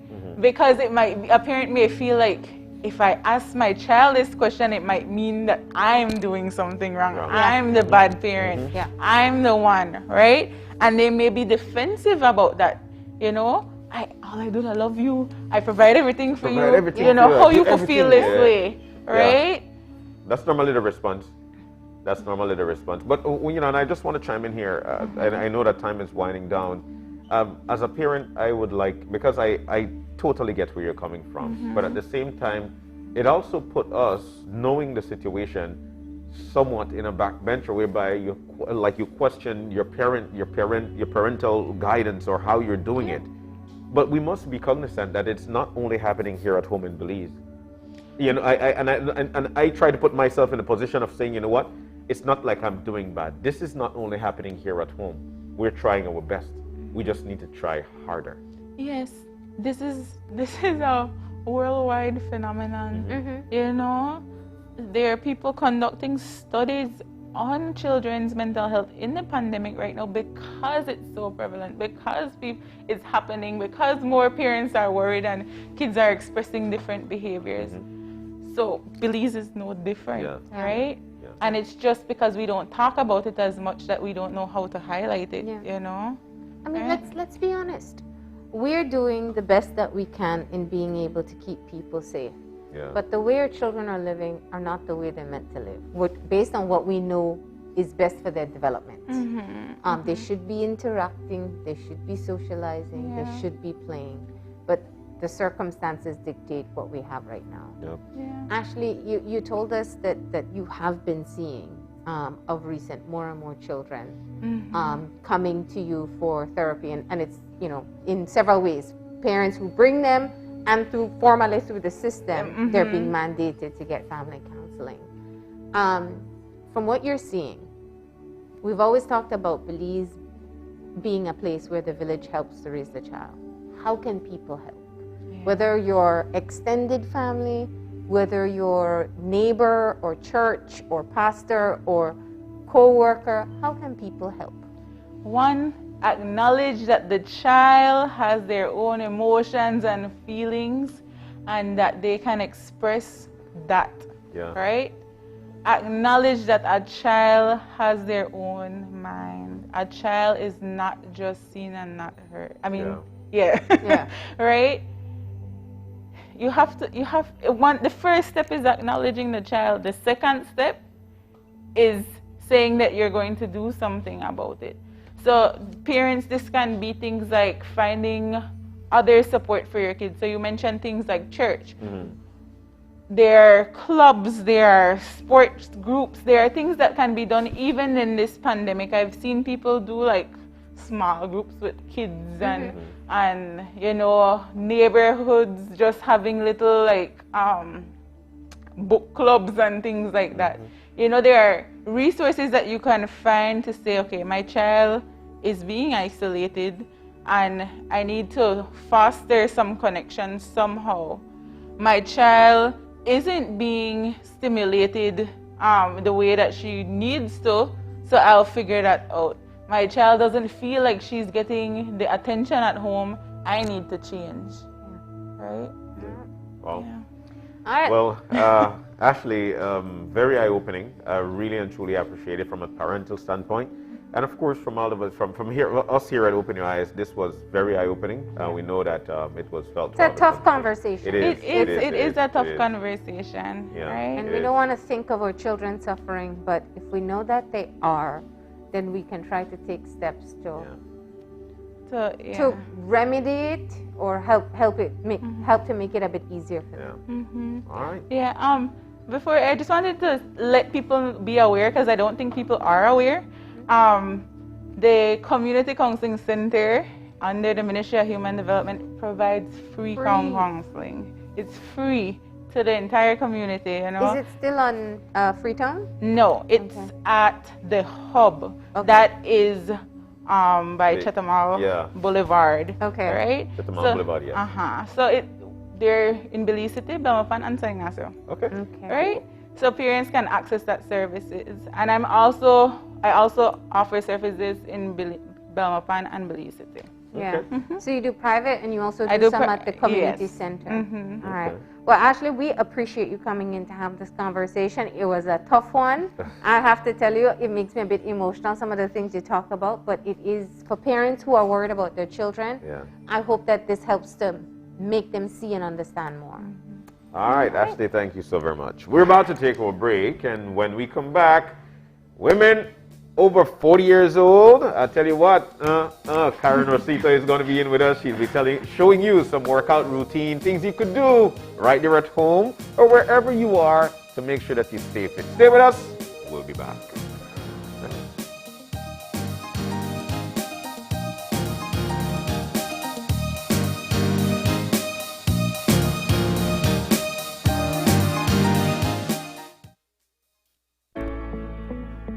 Introducing Edam A cheese, the A+ Dutch cheese to hit the Belizean market.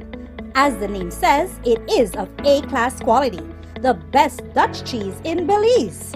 Edam A cheese is creamier, less salty, and simply more delicious. Don't be left out. Get your A cheese at a supermarket near you. A cheese exclusively distributed by Unitex Company Limited.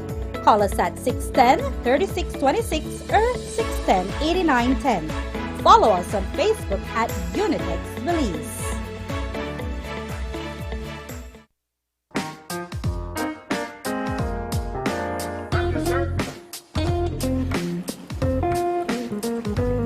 The TV you love is always with you.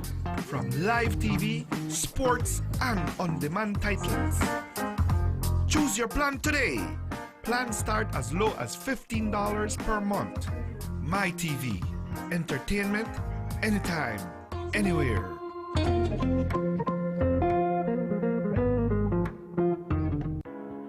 Imagine going through your entire day without the burden and risk of carrying cash on you. Belize's shift to digital wallets has begun. With eCash, we can now skip the cash when collecting money or paying for our essentials, all while using a fast, easy, and secure platform. Simply add funds to your wallet via bank transfer or at an agent, and you're good to go. You will be able to make quick, easy payments simply by scanning QR codes. And best of all, it all happens just like that. Payments are as easy as clicking a link online or scanning a QR code. Download the eCash app from the Google Play and Apple App Store today and take your first step into a cashless lifestyle. The future is here with eCash. For more information, visit www.e-cash.com or contact us via WhatsApp at 613-0257 to find out more.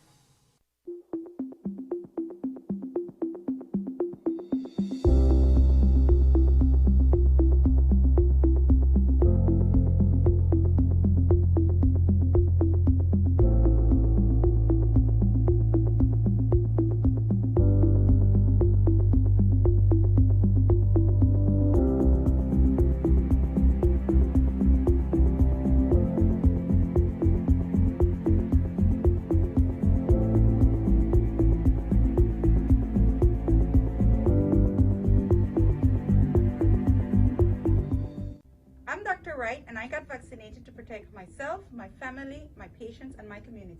Good morning, Christmas here. I got my vaccine because I want to protect my family, especially my patients, and everybody around me, everybody I come in contact with.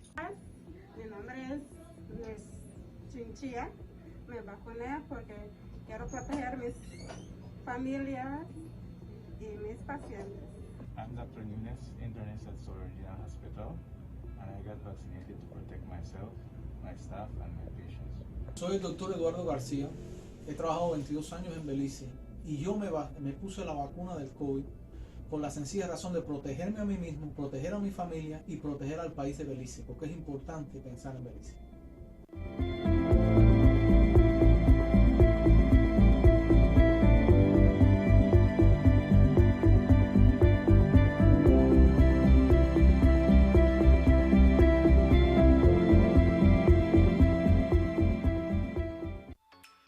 Whether it's back to the classroom or back on the tablets, the new school here is almost here. We know you missed seeing the children take center stage in 2020, but now Summerfest is back, pandemic style. Join us on August 27th for a virtual celebration of our talented Belizean children. We'll bring you all the family fun and entertainment right in the comfort of your home. Don't worry, we'll still have fantastic giveaways throughout the live show. All you have to do is follow us on Facebook at Open Your Eyes BZ. Our annual Kids Talent Show starts at 6:30 a.m. live on 5 and streamed on Facebook and YouTube. Start your school year right with Summerfest 2021.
Welcome back.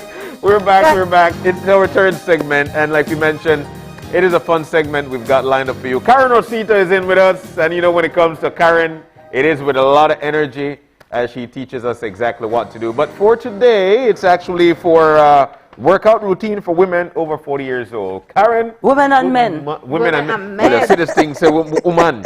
Woman and man. Wait, Karen, so you have morning. a different exercise over 40? You have a different type of exercise No, over it's 40? just that you have to remember that you're not 25 anymore. Okay. What, Karen, I'm sorry, but I feel 25. What do you do? What do you do at 25 that you can't do at 40? Run 3 miles without stop and take 5 breaths. But that's what I do. I mean, I take And 40, you're Karen. different. You ever see any 40? Hold you. 40? You ever see any 40-year-old man to keep up with you? Be honest. I don't know. Or run past you? Good question. I don't know. I just. No, but it's true though. I think people slow down with time. Yep, they and slow down. Sometimes they start to feel like, oh, well, you know, why bother? Marlene, they have all the excuses in the world. Of course. My knee hurt me. It's raining outside. I really don't feel like it. Every time I walk, the bottom of my feet hurt me. Well, Papa, Mama, you're too heavy, right? You're heavy, right? So it's a matter of accepting that, listen, the reality is every single day we age. I met you at SCA. I know BAM, see you know, no, so many years ago, right? So when I said, you know, I used to teach Marlene, I think at Food Farm, they said, who are you then? And I'm like, don't hold me.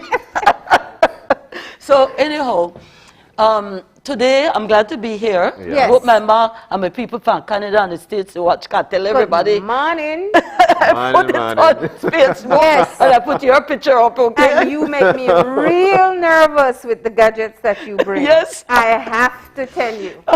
So, first thing, right? You need to know. You need to be assessed. Okay. So you don't just look at YouTube and get up one day and decide, you know what, I'm going to just start exercising. That's right. At least, people, get your blood pressure checked, get your blood sugar checked, know the dimensions of your waist, your navel, your hip, the ratio. And then you would see someone like myself, you know, just jump on any scale at any clinician's office. The scale is a Tanita scale, high-tech. But what it does, it takes the guesswork out of weighing and measuring. Okay. I don't know if you know, but in the olden days, we used to pinch body fat with a caliper. Okay, yeah. And if you're not so good, you get, but nowadays, honey, it ain't like that. You get on the scale barefooted, and electric current surges through your body, and it gives you everything you need to know and more. Your weight, the percent body fat, or body fat in your arms, your legs, your trunk. It tells you if you're hydrated, what percent of your weight is really muscle mass.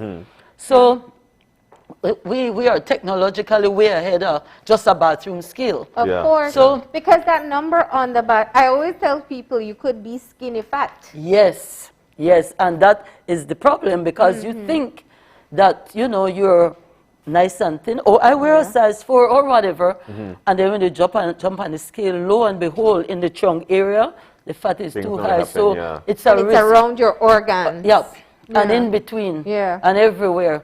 So it's when I was invited, you know, I was like, man, there's so much to discuss as usual. Yes. The last thing my Tariq said, my husband, husband said, please don't go over talk to people. Eh? No, but you're so passionate about it. Yes. And I love that. You know, I mean, Karen, we've been doing this for years and years, and there's never a time you don't come that you don't tell us something that stays with us. I still can't eat meat pie the same way ever again. Do you know that? Many years ago, Karen broke down the calories in a meat pie, and I cannot eat a meat pie guilt-free again. Look here, when you're finished You ruined me. When you finish with that meat pie, it's almost like you have a lip gloss. Rule of thumb, if it's a hot day and the fat stays on your lip, you know you're going to eat saturated fat. Beside that, right? So, exercise. Do you know that if you exercise even half an hour every day, you and I were discussing, you feel so good. Feel good. And you don't have to come to Karen, go to Chriselle, go to Body 2000. You don't have to do or just go walk. You could walk. And now, well, with the state of emergency, it's a different thing. But you could walk home, you could walk, go to the truck, it's safe, and you could walk. But what I don't understand, Marlene and John, for the life of me, you know you're getting heavy. You know your leg clothes not fit. You have to lie down on the bed and squeeze in the jeans. No, you know. So why you not do something today? Cut back. Well, you know it's the carbohydrates and the sugars and the soft drink. Decide, you know what, I'm going to get up, or this evening, instead of go sit down at some bar where you have to run from. With a lot of sugar you drink. With a lot of sugar or COVID. Then go take a walk, man. Right? Take a walk.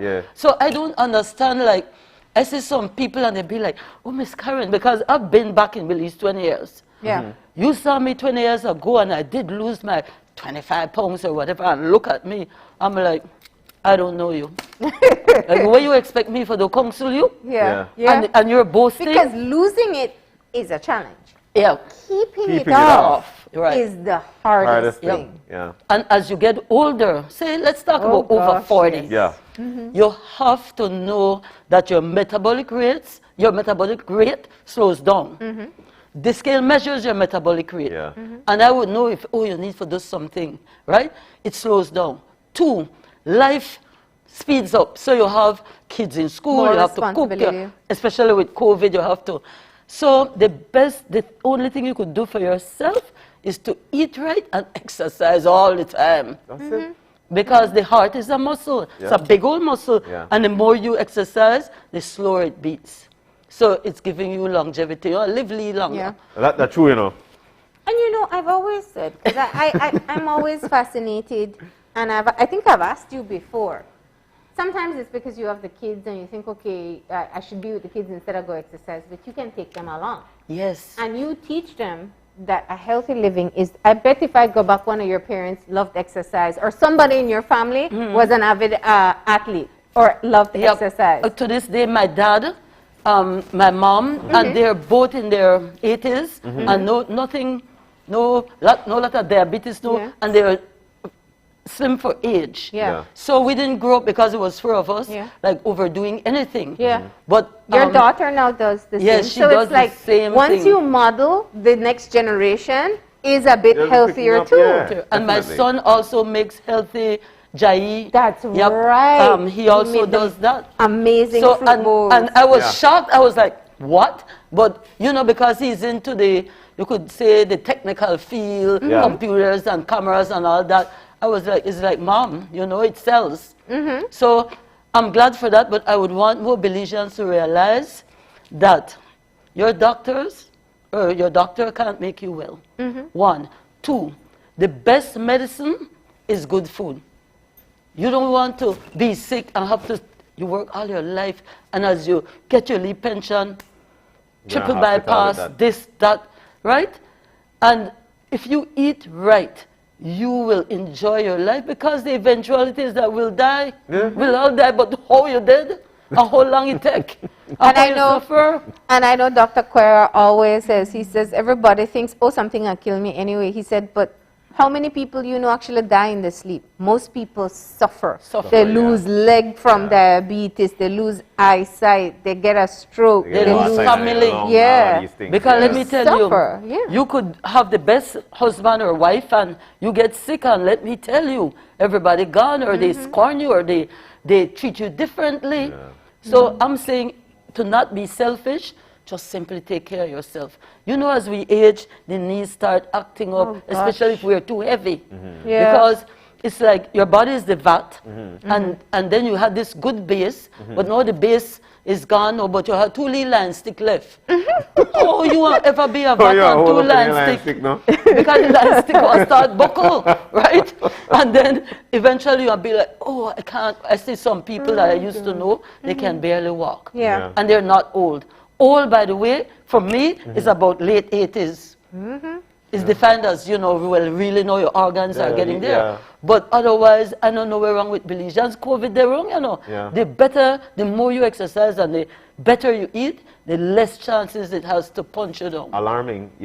You said, I don't know what's wrong with Belizeans. And I had one of my friends coming from the far frozen north and said, one of my observations with Belize is that there are a lot of people who are just overweight. 2 out of 3. And overweight is nice. Obese.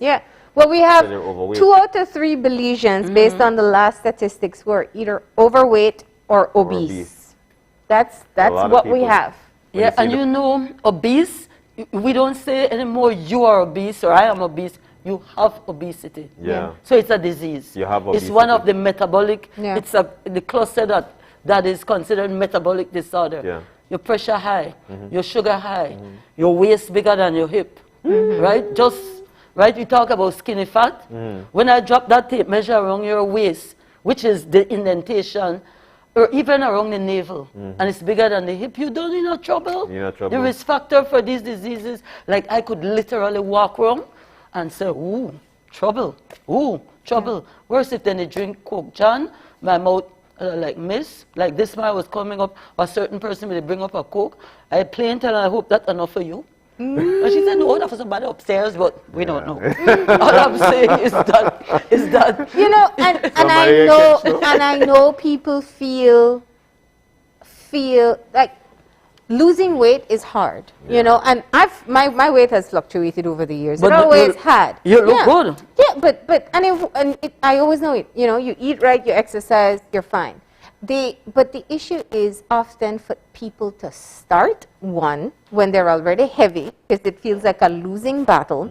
And then when they get older too, they just feel like, oh, it's less important, you know? I know, Karen, you don't agree with it, I but know. you've seen so many people. Yes. Or they wait for the diabetes diagnosis or the pressure diagnosis and then they jump on it. And then by that time you're already half depressed. Yeah. Because now you've been diagnosed with diabetes. Lord, why me? Yeah. Right? And then, so you'll be like, then you start procrastinating. I'll do it tomorrow. My thing is, Belizeans, do it today. Do it today. Do it right now. The weather has been cooperating, it has been beautiful. That is so true for rainy season. I'm waiting for the feeder bands so I could lock up and hug up, but it not happen. Yeah. One of the worst things right now, one, our eating habits as Belizeans. Two, most of us are in an office and between 12 and 5, tough. But we fail to realize that we've got instruments right there in the office whereby you could do something to actually make your body feel better within that particular spot of time. Yes, because most offices, you get a lunch. Yeah. Lunch break. Yeah. An hour, 45 minutes. Yeah. You could sit right there, up, down. Up, down. And you could push up triceps, Push legs, yourself, yeah. everything. You could decide, you know what, for somewhere, like I work at DJ Tuesday and Thursday.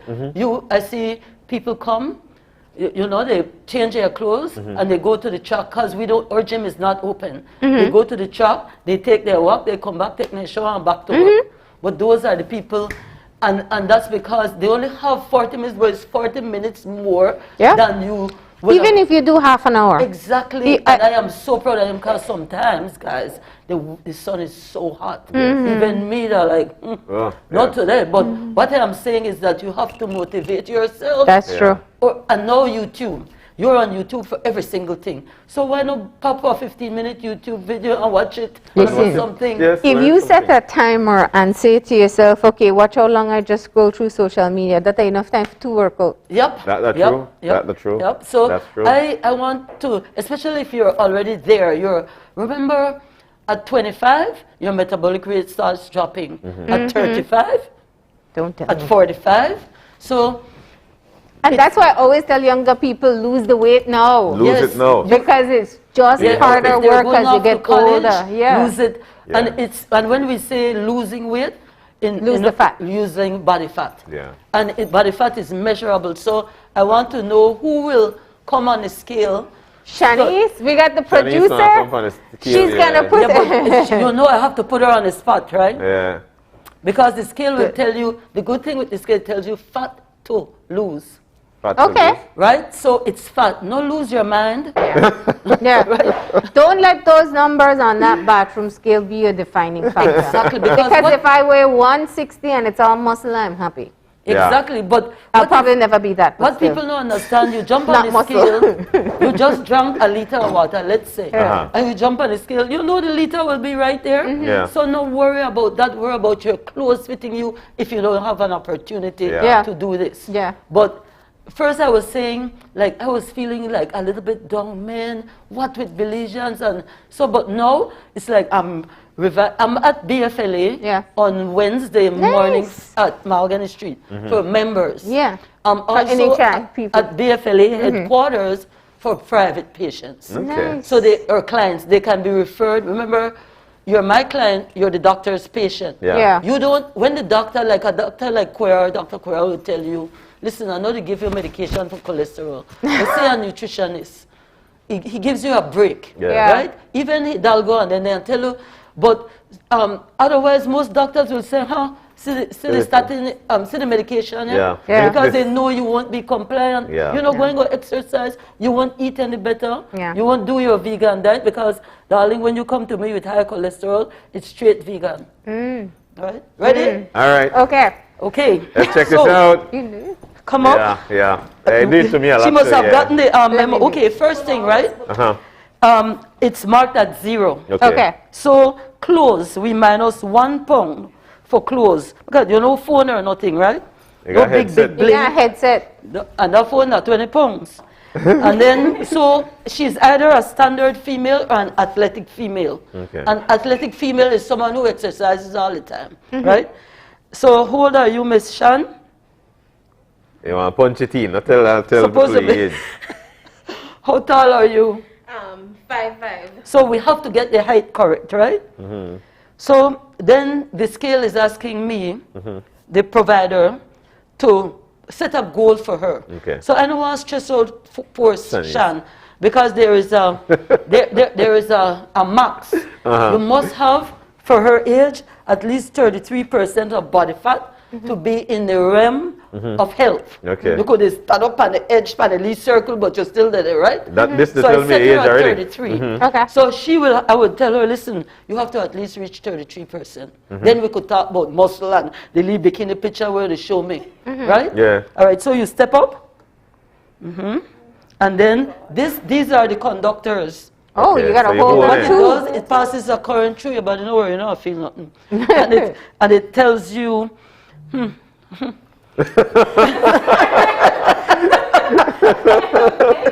Karen said, like the plane going down. Say your Yeah. numbers if you're not comfortable. but you know, like I always know to say, okay, you're well endowed. So we don't worry about, well, right? So we know, we already know where the fat will be. Yeah. So I can't say it, right? Say that's fine. Okay, so I set How her much? at 33% body fat, meaning 33% of her weight to be fat. She came in at 43.4. Wow. So you know you have, 10.4 that's more. 10.4 pounds Yeah, more. percent Yeah. of fat. So she needs to lose, just to be healthy, 31.2 pounds of fat. Wow. And so what would happen after this weighing, you could step off, what would happen after this weighing, this is a copy, what would happen after this weighing is that I would take her impedance, like, you know, people would come to me and say, you know, Miss Karen, I really exercise, and I said, but your impedance high, man, you're obviously not doing the right thing. Yeah. Impedance is a muscle to fat ratio that the scale measures for your whole body, your right leg, right arm, left arm. It measures fat everywhere, right leg, right arm, and it measures the trunk fat, which is from between here and the hip. It includes the buttocks and the breasts. Okay. So she has 45.2 pounds of fat in here, right? Pounds in here, out of her total fat, which was 87 pounds. Remember, percent pounds, don't get confused. Yeah. So all I'm asking her as a young person is just drop the 30 pounds, friend, right? Yeah. Because it is a process, and I would give them a time. Yeah. So we give August to cry over the weight and cry about where you can't eat. September, October, November, December. What is 30 divided by 4? 30 divided by 4? I thought I give you wrong because 7 fours is actually 28. Yeah. So like, I would say, okay, so 7 pounds a month, Shan, should have been that kind of stiff. Okay, let's leave it, let's give you 5 months then. So 6 pounds a month. And they would literally see me once a month to monitor that they're doing, right? So They're one giving you more that thing. 6. So, and this, it even told me her hydration level. So if we did the calculation and she's not hydrated, that's step number 1. You need to drink water. lots of water. Because without water, nothing happens. Nothing You know, happens. stool good, you know, metabolize good, you know. Yeah. So I'm just going to show them, and I'll put you up on the spot. We feel where the waist is, right? And we Okay. do that, right? So we measure there, we measure the navel, and we measure the hip. Okay. And we take what is called a waist-hip ratio. Yeah. And if it's over a certain number, then it means she's at risk for XYZ.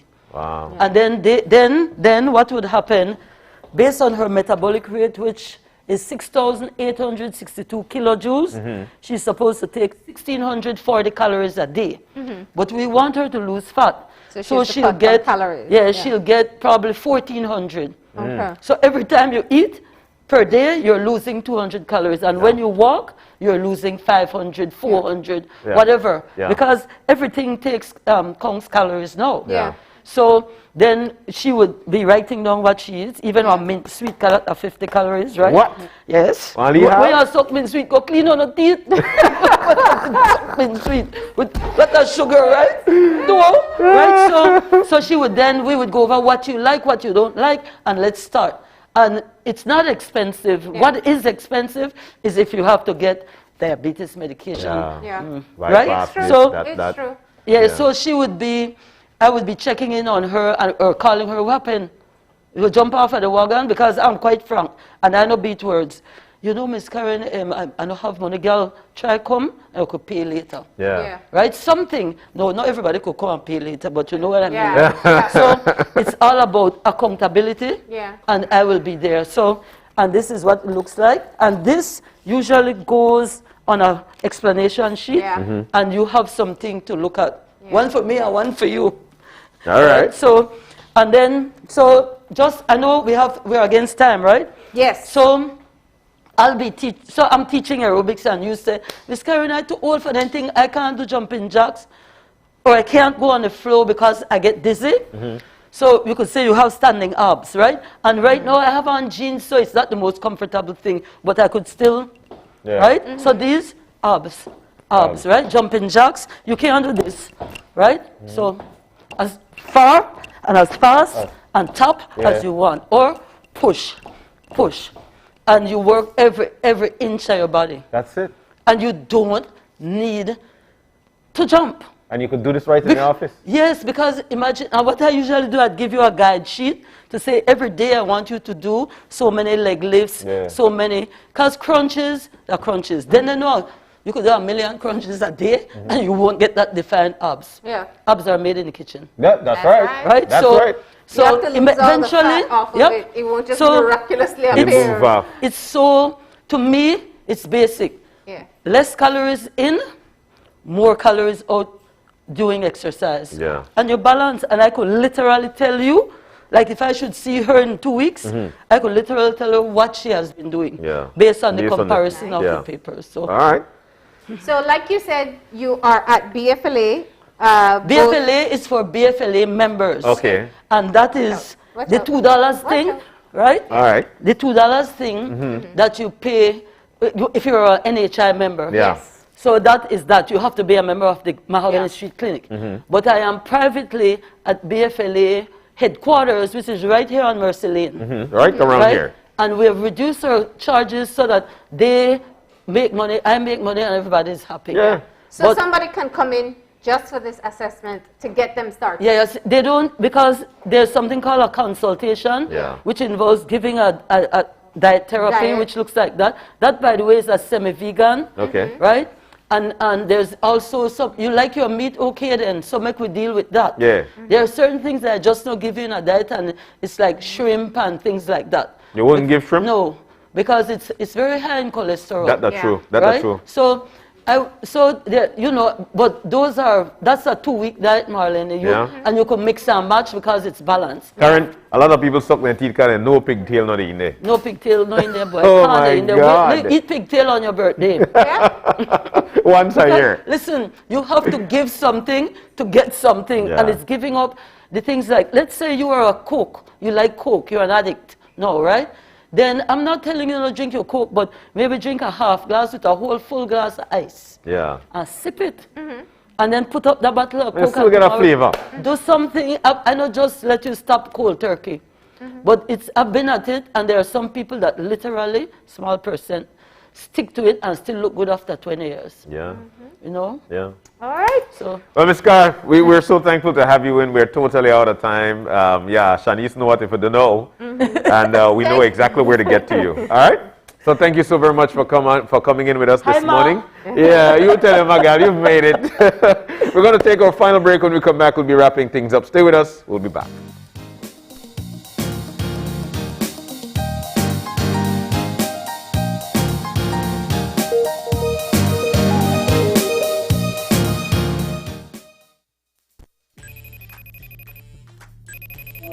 Hey son, how was your first day at sixth form? Really cool. It was great to see my friends, and I really love my teachers. I'm so happy to hear that. I'm sorry I wasn't there for your first day, but I'll be back from Corozal next week. It's okay, Dad. I can't wait to see you. Oh, and please remember, I still have some books I need to purchase. Ah, yes. Let me e-cash you that right now.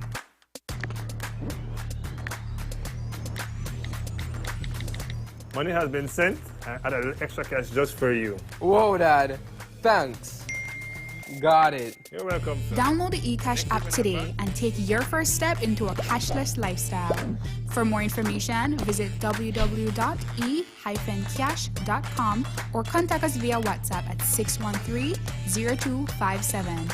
eCash, the future is here. Es un hecho. Únicamente con Smart obtienes todo realmente ilimitado.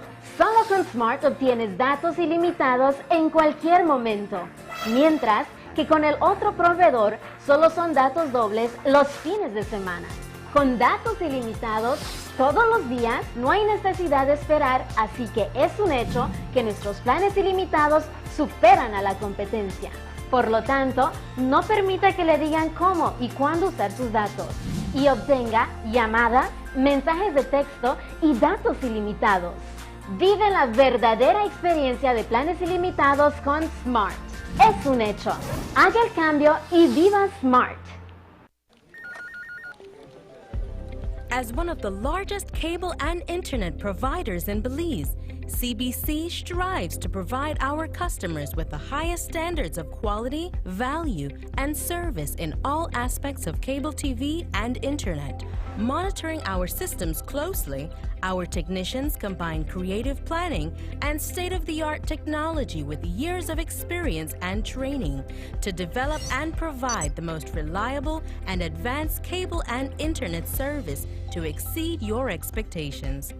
For CBC and our team of talented engineers, technicians, and customer service representatives, delivering less than the very best is never an option.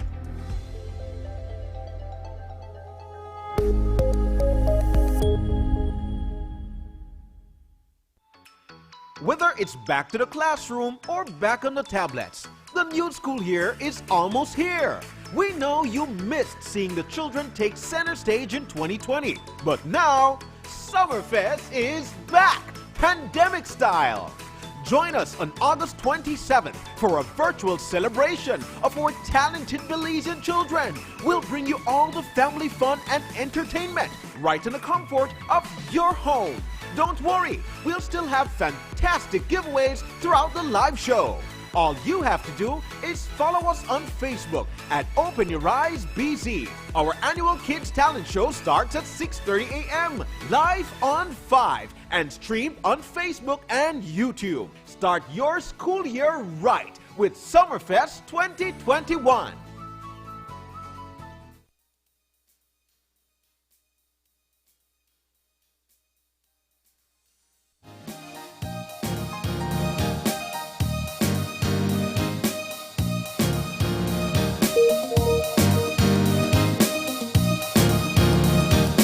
Welcome back, welcome back. We are completely out of time. We got to go. But just before we do, Marlene, I've got to say a big, big happy birthday to my Rotarian brother. And that's none other than Dinesh Bojwani. We know good people, but we know great people. And he is a great person. So happy birthday to you, Dinesh, from your entire Rotary family. Wishing you all the very best. Thanks to everybody who joined us this morning. Karen, still is somewhere around the corner. Thank you as well. It's always nice to have you in. And that's right. You tell me I can't eat no more packed bread and I love it. But nonetheless, to everybody who joined us this morning, once again, thank you. Without you, this is not possible. We're so glad you could wake up and starting your morning right with us. If you've got any questions, any concerns, drop us a line at oye@channel5belize.com. You can find us on Facebook at Open Your Eyes BZ and on Instagram at OYEBelize. You can join us again on Monday when you open your eyes to start your morning right. Until then, keep your eyes, your mind, and your hearts open. We'll see you soon. Enjoy your weekend and your day, Belize.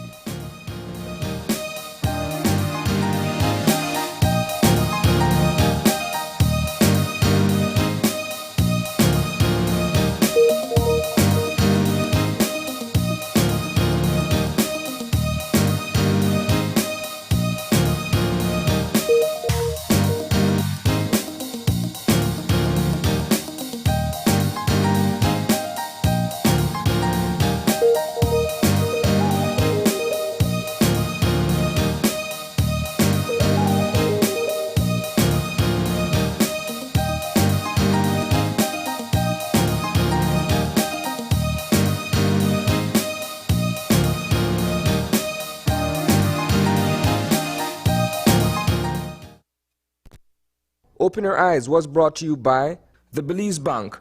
Our country, your bank.